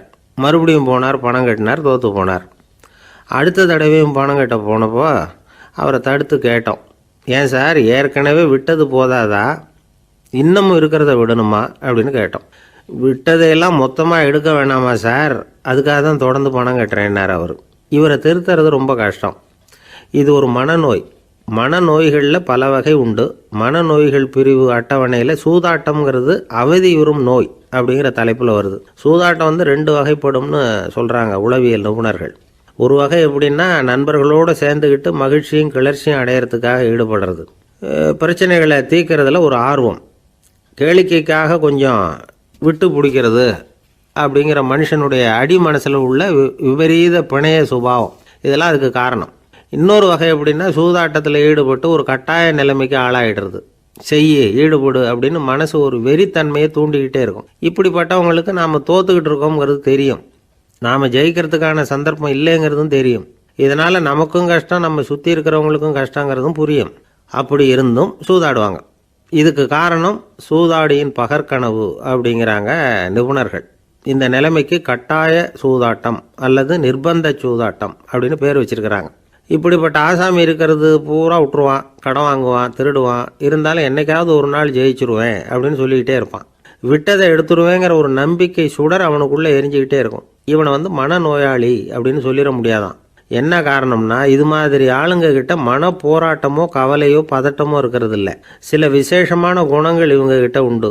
எதிர்ப்பு உணர்ச்சி, சிறுபிள்ளைத்தனம், சட்டத்திட்டங்களையும் சம்பிரதாயங்களையும் உட தெரியாத மனப்போக்கு, பொறுப்பில்லாத தன்மை, நெறி தவறி நடக்கிறது எல்லாம் இவங்ககிட்ட உண்டு. ஆனால் வெளிப்பார்வைக்கு ரொம்ப சிநேகமாக இருப்பாங்க, அன்பாக இருப்பாங்க, அப்படி இருக்கிறதாக காட்டிக்குவாங்க. ஆதாயம், சுயலாபம் இதெல்லாம் கருதி தான் பழகுவாங்க. இவங்க கேட்குறப்ப நாம் பணம் கொடுக்கலன்னு வச்சுக்கோங்க, நம்மளை கை விட்டுருவாங்க. நம்ம மேலே அபாண்டமாக பழி சுமத்துறது கூட தயங்க மாட்டாங்க. தங்களுடைய சூதாட்ட நடவடிக்கைகளுக்கு சாதகமான காரணங்களை சொல்லிகிட்டு இருப்பாங்க. நீ வேணும்னா பாரு, ஒரே நாளில் நான் இழந்ததையெல்லாம் மீட்டு லட்சாதிபதி ஆறனா இல்லையா பாரு அப்படிம்பாங்க. தோற்று போகிறத ஒரு படிப்பினையாக வந்து இவங்க எடுத்துக்கிறதே இல்லை. தோற்று போகிறதுலேயே இவங்களுக்கு ஒரு அலாதியான சுகம். தனக்குத்தானே துன்பத்தை வரவழைச்சிக்கிட்டு இன்பம் அடையிறதுக்கு தன்வதை சுகம் அப்படின்னு பேர். இவங்கெல்லாம் அந்த ரகம். சில பேர் எப்படி தெரியுமா, மந்திர எண்ணங்களை வந்து வரவழைச்சிக்கிறது, சூதாடுறதுக்காக ஆஃபீஸில் வந்து கையாடல் பண்ணுறது, அடுத்தவங்க கிட்ட இருந்து திருடுறது. இந்த மந்திர எண்ணம் தீவிரமாச்சுன்னா ஒரு மாதிரியாக பேச ஆரம்பிச்சிருவாங்க. தோல்வி தான் சார் வெற்றிக்கு முதல் படியும்பாங்க. தன்னால் வந்து பகடக்காய்களையும் குதிரை ஓட்டிகளையும், அதாவது இந்த ஜாக்கிகள், அதெல்லாம் கட்டுப்படுத்த முடியுங்கிற பித்து நிலைக்கு இவங்கெல்லாம் தள்ளப்பட்டுருவாங்க. சில சூதாடிகள் வந்து ஆராய்ச்சி பார்த்ததில் என்ன தெரிய வந்தது தெரியுமா, அவங்கெல்லாம் குழந்தை பருவத்தில் அன்புக்காக ஏங்கினவங்களாம், புறக்கணிக்கப்பட்டவங்களாம், உதவிகளை பெற முடியாதவங்க, இப்படிலாம் இருந்திருக்கிறாங்க.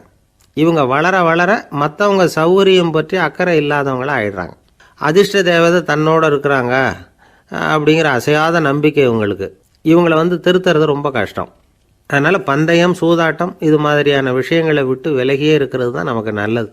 ஒரு ஆள் சொன்னான், என்னுடைய குதிரை வேகமாக ஓடுறதுக்கு என்ன வழி அப்படின்னு கால்நடை மருத்துவர்கிட்ட யோசனை கேட்டேன். அவர் ஒரு பாட்டில் நிறைய மாத்திரைகளை கொடுத்து தினம் 2 மாத்திரை விதமாக கொடுக்க சொன்னார். முதல் நாள் 2 மாத்திரையை கொடுத்துட்டு அது மேலே ஏறி உட்கார்றதுக்கு போனேன், அவ்வளவுதான். அதுக்குள்ளே அது அம்பு மாதிரி பாஞ்சு ஓடி போச்சு. நான் இன்னும் உட்காரவே இல்லை, அதுக்குள்ளே பாஞ்சு ஓடி போச்சு அப்படின்னா. அடடா, அப்புறம் நீங்கள் என்ன பண்ணீங்க அப்படின்னு கேட்டாங்க. என்ன பண்ணுறது, மீதி மாத்திரை பூராவே நான் முழுங்கி விட்டு அதுக்கப்புறம் துரத்தி பிடிச்சி அது மேலே ஏறி உட்காந்தேன் அப்படின்னா அவன்.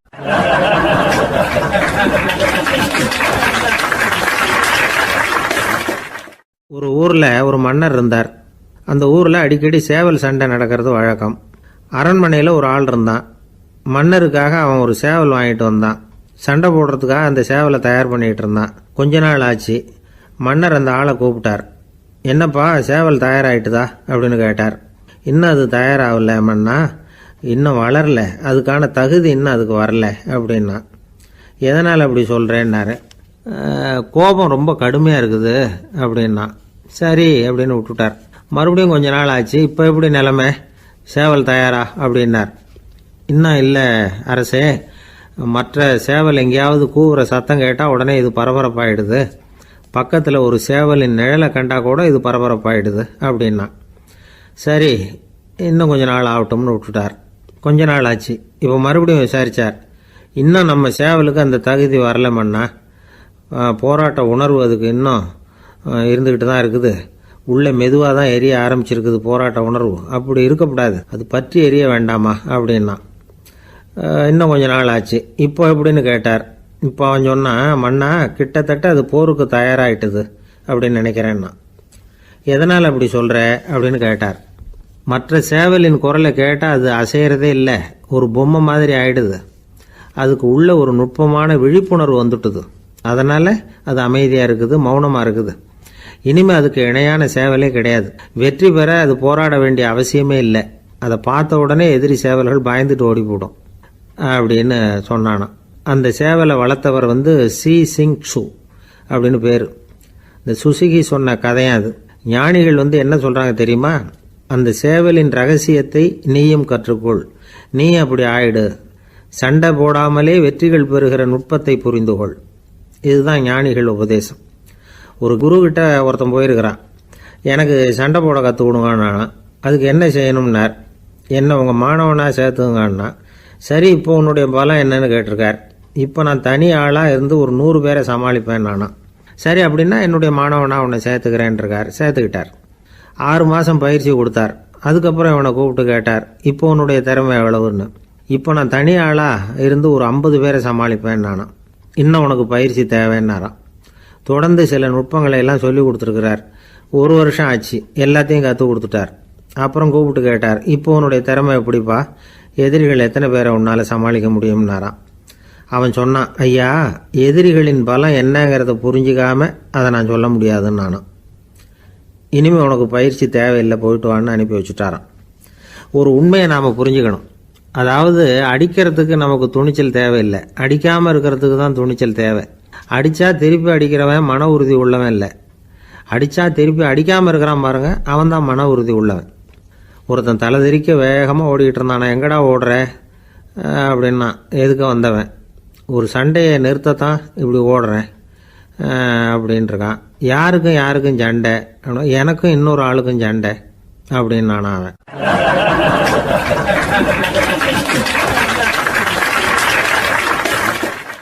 பொங்கல் திருநாள். பொங்கல் திருநாள்னா இது ஏதோ அறுவடை திருநாள் அப்படின்னு சொல்லுவோம். அதாவது வருஷம் பூரா நாம் பாடுபட்டு அதனுடைய பலனை அனுபவிக்கிற நாள் அப்படிங்கிறது நாம் சொல்லிகிட்டு இருக்கிறது. இது முக்கியமாக இது ஒரு நன்றி அறிவிப்பு நாள் அப்படின்னு சொல்லுவாங்க. இன்றைக்கி நிறைய நன்றி அறிவிப்பு கூட்டம்லாம் நடந்துக்கிட்டு இருக்குல்ல, அது மாதிரி விவசாயிகள் நடத்துகிற ஒரு நன்றி அறிவிப்பு விழா இது. யாருக்கு நன்றி சொல்கிறாங்கன்னா, ஆதவனுக்கு. அதாவது சூரியன் இல்லைன்னா விவசாயம் இல்லை. அதனால் ஆதவனுக்கு நன்றி செலுத்துகிற நாளாக இந்த பொங்கல் திருநாளை நாம் கொண்டாடுறோம். அதாவது இந்த பொங்கலில் விவசாயிகள்கிட்டேருந்து நிறைய பண்புகளை நாம் தெரிஞ்சுக்க வேண்டிய நாள் இது. விவசாயிகள் அவங்க விவசாயம் முன்னேறி இருக்கிற அளவுக்கு விவசாயிகளுடைய வாழ்க்கை தரம் முன்னேறலை. அந்த அளவுக்கு அவர்கள் நாட்டுக்காக உழைச்சிக்கிட்டு இருக்கிறாங்க. அந்த காலத்திலே அதை பற்றி ஒரு கதை சொல்கிறது உண்டு. ஒரு வயசான ஆள் நிலத்தில் ஏறு உழுதுகிட்டு இருந்தாராம். கிழிஞ்சு போன ஒரு சின்ன துண்டை தான் இடுப்பில் கட்டியிருந்தாராம். தலையில் ஒரு கந்தலை சுற்றி இருந்தார். உடம்பு பூரா சேரு, ரொம்ப ஏழை. ஏறு ஓட்டிகிட்டு இருக்கிறவர் வேறு எப்படி இருப்பார்? இருந்தாலும் அந்த ஆள் ரொம்ப ஜாலியாக பாட்டு பாடிக்கிட்டே ஏறு உழுதுகிட்டு இருந்தாராம். உடம்புல தான் அவர் ஏழையை தவிர மனசில் ஒரு ஏழையாக தெரியல. அந்த சமயத்தில் அந்த நாட்டு ராஜா அந்த பக்கமாக குதிரை மேலே வந்தாராம். வேட்டைக்கு போயிட்டு பரிவாரங்களோடு திரும்பி வந்துக்கிட்டு இருக்கிறார். ரொம்ப செல்வ செழிப்பில் இருக்கிற ராஜா அவர் இந்த வயசான விவசாயியை பார்த்துருக்கார். இந்த ஆள் ரொம்பவும் ஏழைங்கிறது அவர் பார்த்தாவே பளிச்சுன்னு தெரியுது. கட்டிக்கிறதுக்கு நல்ல துணி இல்லை, உடம்போ இழைச்சி போயிருக்குது, வயிறு முதுகில் போய் ஒட்டிக்கிட்டு இருக்கு, கண்ணு குழி விழுந்து போயிருக்குது. ஆனாலும் முகத்தை பார்த்தா சந்தோஷமாக இருக்கிற மாதிரி இருக்குது. இவ்வளோ உற்சாகமாக பாடிக்கிட்டு இருக்கிறாரே அப்படின்னு ஆச்சரியமாக நினச்சி பார்த்தார் அந்த ராஜா. சரி, அவர்கிட்ட கொஞ்சம் பேச்சு கொடுத்து பார்க்கலாம் அப்படின்னு முடிவு பண்ணார். ஐயா பெரியவரே, இப்படி கொஞ்சம் வர முடியுமான்னாராம். பொழுது போகிறதுக்குள்ளே நான் இந்த வயல் பூரா உழவு ஓட்டி ஆகணும், அதனால் பேசுகிறதுக்கு நேரம் இல்லை அப்படின்னாராம் அந்த பெரியவர். என்ன அவ்வளவு அவசரமாக? மீதி இருந்தால் நாளைக்கு உழுதக்கூடாதா? அது சரி, உனக்கு எத்தனை ஏக்கர் நிலம் இருக்குது அப்படின்னு விசாரிச்சிருக்கார் ராஜா. எனக்குன்னு சொந்தமாக உள்ளங்கை அளவு கூட நிலம் கிடையாது. இது எங்கள் முதலாளியோட நிலம். இதை பூராவும் உழுது முடித்தாதான் அவர் கூலி கொடுப்பார். நான் கூலிக்கு உழுதுகிட்டு இருக்கிறேன். உங்ககிட்ட பேசிக்கிட்டு இருந்தால் அவருக்கு துரோகம் பண்ணது மாதிரி ஆகிடும் அப்படின்னாராம். ராஜா குதிரையை விட்டு கீழே இறங்கினார். வரப்பில் நடந்து அந்த பெரியவர்கிட்டயே போனாராம். சரி, ஒரு நாள் பூரா உழுதா உனக்கு எவ்வளவு கூலின்னு கேட்டிருக்கார். 8 அணா கூலி கிடைக்கும்னாராம் அவர். இது ரொம்ப காலத்துக்கு முன்னாடி நடந்த ஒரு சம்பவங்கிறதுனால அப்போ 8 அணா கூலிங்கிறது ரொம்ப பெருசு. இருந்தாலும் அதுவும் அந்த ராஜாவுக்கு பெரிய கூலியாக தெரியல. இவ்வளவு தானா, இதை வச்சுக்கிட்டு நீ எப்படி காலம் தள்ளுற அப்படின்னாராம். ஒன்றும் கவலை இல்லை அப்படின்னாராம் அவர். ராஜாவுக்கு ரொம்ப ஆச்சரியமாக போச்சு. 8 அணா கூலி வாங்குகிற இந்த ஆள் கவலை இல்லாமல் இருக்கிறார், ஏராளமான வசதியோடு இருக்கிறன்னா கவலை இல்லாமல் வாழ முடியலையே அப்படின்னு நினச்சி பார்த்துருக்கார். அது சரி, 8 அணாவில் எப்படி குடும்பம் நடத்துகிற அப்படின்னு கேட்டாராம்.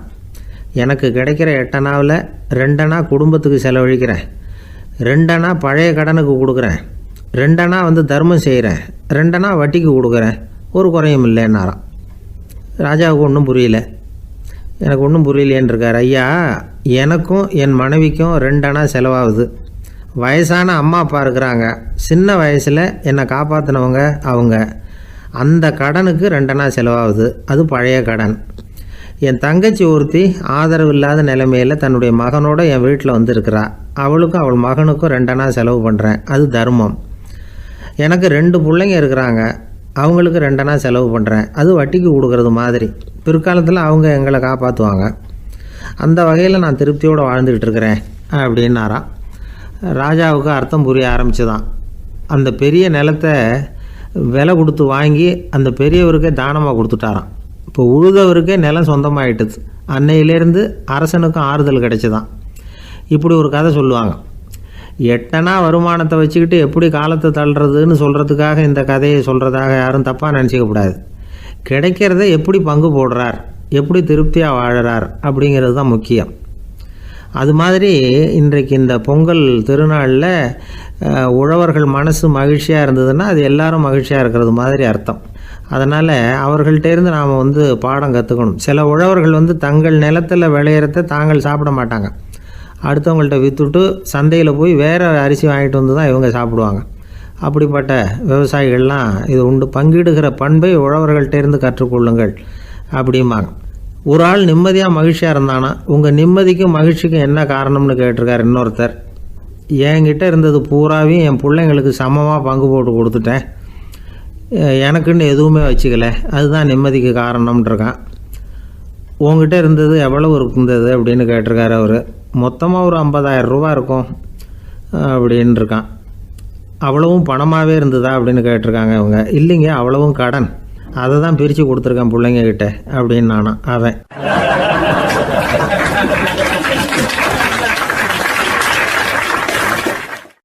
எது ரொம்பவும் கஷ்டமான காரியம் அப்படின்னு கேட்டார் ஒருத்தர். ஒருத்தருக்கு ஒருத்தர் சண்டை போடாமல் இருக்கிறது தான் ரொம்ப கஷ்டமான காரியம் அப்படின்னு தோணுது. ஒரு நாட்டுக்கும் இன்னொரு நாட்டுக்கும் சண்டை, நாட்டுக்குள்ளேயே ஒரு குரூப்புக்கும் இன்னொரு குரூப்புக்கும் சண்டை. ஏன் சண்டை போட்டுக்கிறீங்கன்னு கேட்டு பாருங்கள்.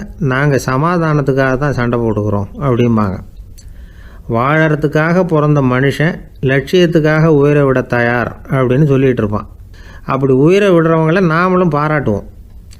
ஆனால் ஒன்றுமில்லாத விஷயங்களுக்கெல்லாம் சண்டை போடுறவங்களெல்லாம், அப்படிப்பட்டவங்களையும் சரி உயிரை விடுறவங்களையும் சரி என்னென்னு சொல்கிறது, யுத்தங்களாலேயும் சண்டைகளாலேயும் நாம் அடையிறது என்னங்கிறது ஒரு பக்கம் இருக்கட்டும், இழக்கிறது என்ன தெரியுமா, ஏராளமான உயிர்கள். ரத்தம் சிந்துறதுக்கு நான் தயார் அப்படின்னு மார்தட்டி சொல்லலாம். ஆனால் ரத்தம் சிந்தினா உயிர் காத்துக்கிட்டு இருக்க தயார் இல்லை. அதாவது உயிர் நமக்காக காத்துக்கிட்டு இருக்க தயார் இல்லை. இழக்கிற ரத்தத்தை ஈடுகட்டினா தான் உயிரை காப்பாற்ற முடியும். அதனால் இது சம்மந்தமாக ஆராய்ச்சி செய்கிற கட்டாயம் ஏற்பட்டு போச்சு. அதோட விளைவாக புதுசாக ஒன்றை கண்டுபிடிச்சிருக்கிறாங்க. அதுதான் செயற்கை ரத்த பொடி. இப்போ இந்த திடீர் சாம்பார் பொடி, திடீர் ரசப்பொடி, திடீர் காப்பி பொடி இப்படிலாம் சொல்கிறோம்ல, அது மாதிரி இது திடீர் ரத்த பொடி. இஸ்ரேல் ஒரு சின்ன நாடு, மக்கள் தொகை குறைச்சல், அதோட போர்கள் வேறு. அதனால் காயம்பட்டவங்களை காப்பாற்றியே தீர வேண்டிய கட்டாயம். காப்பாற்றணும்னா ரத்த இழப்பை தடுக்கணும். அப்படின்னா உடனடியாக புது ரத்தம் செலுத்தி ஆகணும். திடீர்னு ரத்தம் வேணும்னா எங்கே போகிறது? அதுவும் கிடைக்கிற ரத்தம் சேர்கிற குரூப்பாக இருக்கணும். ஒரு வேடிக்கை பார்த்தீங்களா, நான் வேறு குரூப்பு நீ வேறு குரூப்புன்னு இவன் சண்டை போடுறான். இதில் அடிபட்டவனுக்கு ரத்தம் கொடுக்க போனால் அதுலேயும் அது வேறு வேறு குரூப்பாக இருக்குது. அது ரத்தமும் வேறு வேறு குரூப்புன்னு சொல்லிகிட்டு இருக்குது. எந்த குரூப்பு ரத்தம் வேணும், அது உடனடியாக கிடைக்கலன்னா என்ன பண்ணுறது? இப்படிப்பட்ட கஷ்டம்லாம் நமக்கு வந்துடுது. இதுக்காக தான் விஞ்ஞானிகள் இந்த ரத்த பொடியை கண்டுபிடிச்சிருக்கிறாங்க. அதாவது ஒரு ஆள் அடிபட்டு போட்டான்னு வச்சுங்களேன், அவனுக்கு ரத்தம் கிடைக்கல, உடனே என்ன பண்ணலாம், இந்த சுத்தப்படுத்தப்பட்ட தண்ணீரை கொஞ்சம் எடுத்துக்க வேண்டியது, அதில் இந்த ரத்த பொடியை கரைக்க வேண்டியது. இப்போ இந்த செயற்கை ரத்தம் தயாராகிட்டுது. இதை அந்த ஆள் உடம்புல ஏற்றி விட்ற வேண்டியது. இயற்கையாக நம்ம உடம்பில் இருக்கிற ரத்தம் என்னென்ன வேலை செய்யுதோ அதே வேலையை இதுவும் செய்யும். அதாவது ஆக்சிஜனை உடம்புல எல்லா இடத்துக்கும் எடுத்துகிட்டு போகுது. அந்த வேலையை இந்த செயற்கை ரத்தமும் செஞ்சுருது. ஆனால் ஒரு விஷயம், இந்த செயற்கை ரத்தம் ஒரு அவசரத்துக்கு தான் உபயோகப்படுத்தலாம், ஒரு முதல் உதவி மாதிரி. அதை அப்படியே நிரந்தரமாக விட்டுற முடியாது. பின்னாடி தேவையான குரூப்பு உண்மையான ரத்தம் கிடைச்ச உடனே அதை செலுத்திக்கணும். உண்மையான ரத்தத்தை 20லேருந்து 40 நாள் வரைக்கும் தான் பாதுகாக்க முடியும். அதுவும் குளிர்பதன பெட்டியில். அதுக்குள்ளே உபயோகப்படுத்தலைன்னா அது வீணாக போயிடும். இந்த ரத்த பொடி அப்படி இல்லை, எவ்வளோ நாள் வேணும்னாலும் அப்படியே வச்சுருக்கலாம். குளிர்பதன பெட்டியும் தேவையில்லை. ஆனால் ஒன்று, இது தண்ணியில் கலந்து செயற்கை ரத்தமாக ஆக்கிவிட்டா அதோட வலு 72 மணி நேரம் தான், அதாவது 3 நாள். அதுக்குள்ளே அந்த ஆசாமியை எங்கேயாவது ஆஸ்பத்திரிக்கு தூக்கிட்டு போய் உண்மையான ரத்தத்தை கொடுத்துடணும். சண்டையில் அடிபடுறவங்க, சாலை விபத்தில் அடிபடுறவங்க, இவங்களுக்கெல்லாம் அவசரத்துக்கு கை கொடுத்து உதவுறது இந்த செயற்கை ரத்த பொடி. அதுக்கப்புறம் நாம் கொடுக்குற ரத்தம் தான் அவங்கள காப்பாற்றணும். இன்றைக்கி ரத்தத்தை தானமாக கொடுக்க தயாராக இருக்கிற நல்ல உள்ளங்கள் ஏராளம். எவ்வளவு ஆக்சிடெண்ட்டு, ஆப்ரேஷன், இதில் சம்மந்தப்பட்டவங்களை காப்பாற்றுறது நாம் தானமாக கொடுக்குற ரத்தம் தானே. ஒரு ஆக்சிடெண்ட்டு, ஒரு ஸ்கூட்டர் ஒரு ஆள் மேலே மோதி விட்டுது, பார்த்து வரக்கூடாதா அப்படின்னு அந்த ஆள், நீ தான் பார்த்து நடக்கணும், ஏன்னா 20 வருஷமாக நான் அந்த ஸ்கூட்டரை ஓட்டிகிட்டு இருக்கிறேன் அப்படின்னு நானா இவன். இதுக்கு அவன் சொன்னானா, நீ தான் பார்த்து ஓட்டணும், ஏன்னா 40 வருஷமாக நான் இப்படி நடந்துக்கிட்டு இருக்கிறேன் அப்படின்னு நானா.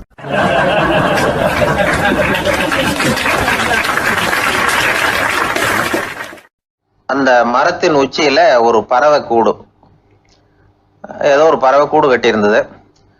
அது என்ன பறவைன்னா ராஜாளி. ஒரு குரங்கு அந்த மரத்து கிளையில தாவி தாவி குதிச்சுக்கிட்டு இருந்தது.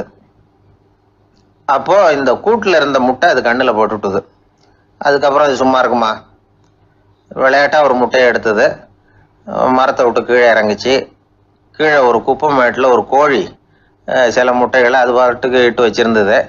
குரங்கு தன் கையில் இருந்த ராஜாளி பறவையோட முட்டையை அந்த கோழி முட்டைகளோட சேர்த்து போட்டுட்டு போயிட்டுது.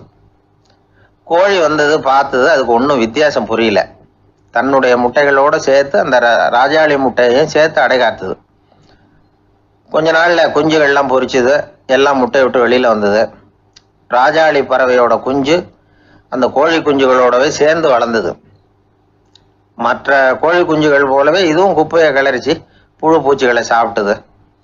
காக்கைகள் தாக்கிறதுக்கு வந்ததுன்னா மற்ற கோழி குஞ்சுகள் மாதிரியே இதுவும் பயந்து போய் தாய் கோழியின் சிறகுகளுக்கு உள்ளே ஒளிஞ்சிக்கும். இப்படியே கொஞ்ச காலம் போச்சு. குஞ்சுகள்லாம் வளர்ந்து பெருசாகிட்டுது. சிலது சேவல்களாச்சு, சிலது கோழிகளாச்சு. அந்த ஒன்று மட்டும் ராஜாளி ஆச்சு. ஆனால் ஒரு விஷயம், தான் ஒரு ராஜாளிங்கிறது அந்த பறவைக்கு தெரியாது. தன்னையும் ஒரு கோழின்னே அது நினச்சிக்கிட்டு இருக்கு. அப்படி நினச்சிக்கிட்டு குப்பை மேட்டை கிளறிக்கிட்டு இருக்கு. ஒரு நாள் சாயந்தர நேரம் இந்த ராஜாளி பறவை கீழே அது பாட்டுக்கு வழக்கம் போல குப்பையை கிளறிக்கிட்டு இருக்குது. அப்போ அண்ணாந்து பார்க்குது. வானத்தில் உயரத்தில் கூட்டமாக ராஜாளி பறவைகள் உல்லாசமாக வட்டம் அடித்து பறந்துக்கிட்டு இருக்கு. அதே இது பார்க்குது. இதுக்கு மனசுக்குள்ளே ஏக்கமாக போச்சான். அப்போது இதுக்கு ஆண்டவன் பேரில் கோபம் வந்துதான்.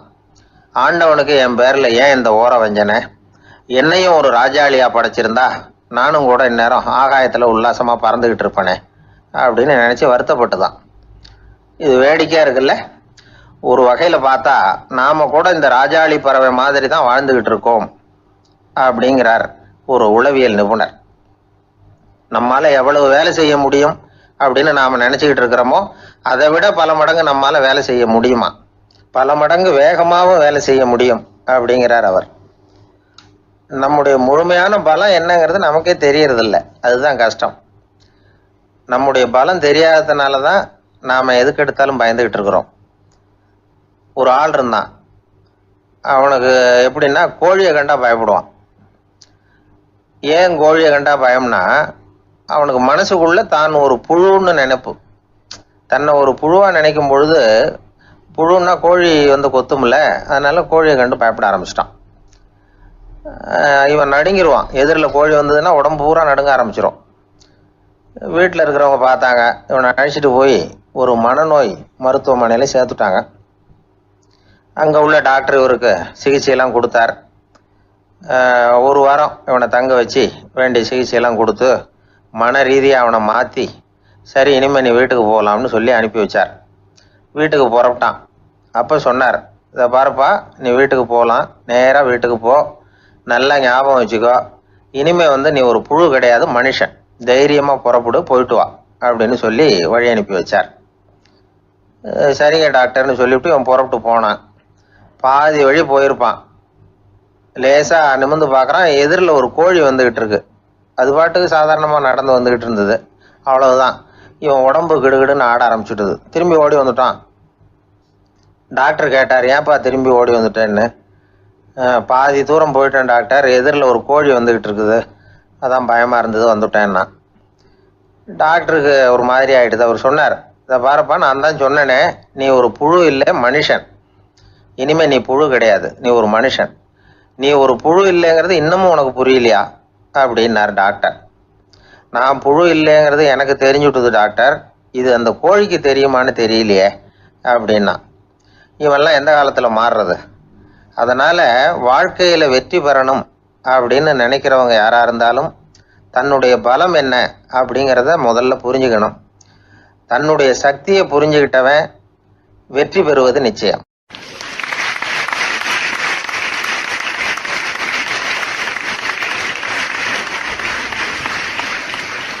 ஒருத்தர் அவசரமாக போய்கிட்டு இருந்தார். எங்கே போய்கிட்டு இருக்கீங்க அப்படின்னு கேட்டார் ஒரு பெரியவர். கடைக்கு போகிறேன் சார், சாமான் வாங்கிறதுக்கு அப்படின்னார். அங்கே போகிறதுக்கு முன்னாடி தெரிஞ்சிக்க வேண்டியதெல்லாம் தெரிஞ்சுக்கிட்டீங்களா அப்படின்னு கேட்டார் பெரியவர். கடைக்கு போய் காசை கொடுத்து ஒரு பொருளை வாங்கிட்டு வரப்போகிறோம், இதில் தெரிஞ்சிக்க வேண்டியது என்ன இருக்குது அப்படின்னார் அலட்சியமாக. இப்போ அந்த பெரியவர் பேச ஆரம்பித்தார். இந்த உலகத்தில் எந்த ஒரு செயலில் இறங்குறப்போவும் நாம் நல்லா ஆலோசனை பண்ண வேண்டிய விஷயம் 5 அப்படின்னார். உதாரணமாக, ஒருத்தன் கடைக்கு போய் ஏதோ ஒரு பொருளை வாங்கிட்டு வர போகிறான்னு வச்சுக்கோங்களேன். அப்போ கூட அவன் 5 விஷயங்களை பற்றி தெரிஞ்சுக்க வேண்டியிருக்குது அப்படிங்கிறார் அவர். முதல்ல அந்த பொருள் எப்படிப்பட்டது அப்படிங்கிறத தெரிஞ்சுக்கணும். ரெண்டாவதாக தன்னை பற்றியும் தெரிஞ்சுக்கணும். அப்போ தான் அந்த பொருள் தனக்கு தேவையா இல்லையா அப்படிங்கிறத புரிஞ்சுக்க முடியும். மூணாவதாக தெரிஞ்சுக்க வேண்டியது ஒன்று இருக்குது. அது என்னன்னா, அந்த பொருளை அடையறதுக்கு வழி என்ன அப்படிங்கிறத தெரிஞ்சுக்கணும். அதாவது எவ்வளவு பணம் கொடுத்தா அது கிடைக்கும், இது மாதிரியான விஷயங்கள். நாலாவதா, அந்த பொருளை அடையிறது மூலமாக நாம் அடையக்கூடிய பயன் என்ன அப்படிங்கிறதையும் உணரணும். அஞ்சாவது, அந்த பொருளை அடையிறதுல இருக்கக்கூடிய தடை எது அப்படிங்கிறதையும் நாம் தெரிஞ்சுக்கணும். பெரியவர் பேசுறது ஏதோ தத்துவம் மாதிரி தெரியுது இல்லையா? தத்துவம்தான். அதாவது இப்படி உலகியல் வாழ்க்கையில் சின்ன சின்ன விஷயங்கள்லேயே நாம் 5 விஷயங்களை தெரிஞ்சுக்க வேண்டியிருக்குது. அது ரொம்ப அவசியமாக இருக்குது. பேரின்ப நிலைன்னு சொல்கிறாங்கல்ல, அது மாதிரி பெரிய சமாச்சாரங்கள்லேயும் இந்த 5 விஷயங்களை நாம் தெரிஞ்சுக்க வேண்டியிருக்குது. அதுக்கு பேர் என்னன்னா அர்த்த பஞ்சகம். வைணவ சமயத்தில் அர்த்த பஞ்சகம்ங்கிறது ரொம்ப பெரிய விஷயம். கடைக்கு போகிறது மாதிரி கடவுளை பார்க்க போகிறப்போ நாம் 5 விஷயங்களை தெரிஞ்சுக்கணுமா. முதல்ல பரம்பொருள் அப்படிங்கிறது என்ன, அதோட தன்மைகள் என்ன, இதை தெரிஞ்சுக்கணும். இதுக்கு பேர் என்னன்னா பரமாத்ம ஸ்வரூபம் அப்படின்னு பேர். ரெண்டாவது, நாம யாரு, நம்மோட தன்மை என்ன அப்படிங்கிறத தெரிஞ்சுக்கணும். நான் யாருன்னு எனக்கே தெரியலங்கிறப்போ இதை நான் சொல்கிறேன்னா இது என்னுடையதுன்னு சொல்கிறது தப்பு தானே. அப்புறம் மூணாவது விஷயம், பரம்பொருளை நாம் அடையிறதுக்கு வழி எது, இதை தெரிஞ்சுக்கணும். இது உபாய ஸ்வரூபம் அப்படின்னு பேர். நாலாவது விஷயம், நாம் அடைய வேண்டிய பயன்கள் என்ன அப்படிங்கிறது தெரிஞ்சுக்கிறது. இதுக்கு புருஷார்த்தம் அப்படின்னு பேர். அஞ்சாவது, அந்த பயனை அடைய விடாமல் தடுக்கிற தடைகள் யாவை அப்படிங்கிறது தெரிஞ்சுக்கிறது. இது விரோதி ஸ்வரூபம். இதைத்தான் தடையியல் அப்படின்னு சொல்கிறாங்க. அதாவது பரமாத்மாவை பற்றிய அறிவு, ஜீவாத்மாவை பற்றிய அறிவு, உபாயம் பற்றிய அறிவு, புருஷார்த்தம் பற்றிய அறிவு, இந்த 4 அறிவுக்கும் எதிரடையா, அதாவது அதையெல்லாம் தப்பாக புரிஞ்சுக்கிறதால உண்டாகக்கூடிய அறிவு விரோதி ஸ்வரூபம். என்ன இது தகவலில் ஏதாவது கதை சொல்லுவீங்கன்னு பார்த்தா ஏதோ தத்துவம் பேசிகிட்டு இருக்கிறீங்களே அப்படின்னு நினைக்கலாம். இதுவும் தெரிஞ்சுக்க வேண்டிய ஒரு பெரிய விஷயந்தான். காதில் போட்டு வச்சா எப்போவாவது உபயோகப்படும். என்னுடைய நண்பர் ஒருத்தர் ஒரு நாள் என்கிட்ட சொன்னார், சார், அடுத்த மாதம் தஞ்சாவூரில் ஒரு கல்யாணம், போகிறதா வேண்டாமா அப்படின்னு ஒரே குழப்பமாக இருக்குது அப்படின்னார். நான் உடனே இந்த அர்த்த பஞ்சக உபதேசம் பண்ண ஆரம்பித்தேன். அவர் எல்லாத்தையும் பொறுமையாக கேட்டுவிட்டு, சரி சார், நான் போகிறதுன்னு முடிவு பண்ணிவிட்டேன்னார். எப்படி இந்த முடிவுக்கு வந்தீங்க அப்படின்னு கேட்டேன். அவர் சொன்னார், சார், அந்த 2வது பாயிண்ட் ஒன்று சொன்னீங்களே, அதை புரிஞ்சுக்கிட்டதுக்கு அப்புறம்தான் இந்த முடிவுக்கு வந்தேன் அப்படின்னார். என்ன ரெண்டாவது பாயிண்ட்டுன்னு, அதாவது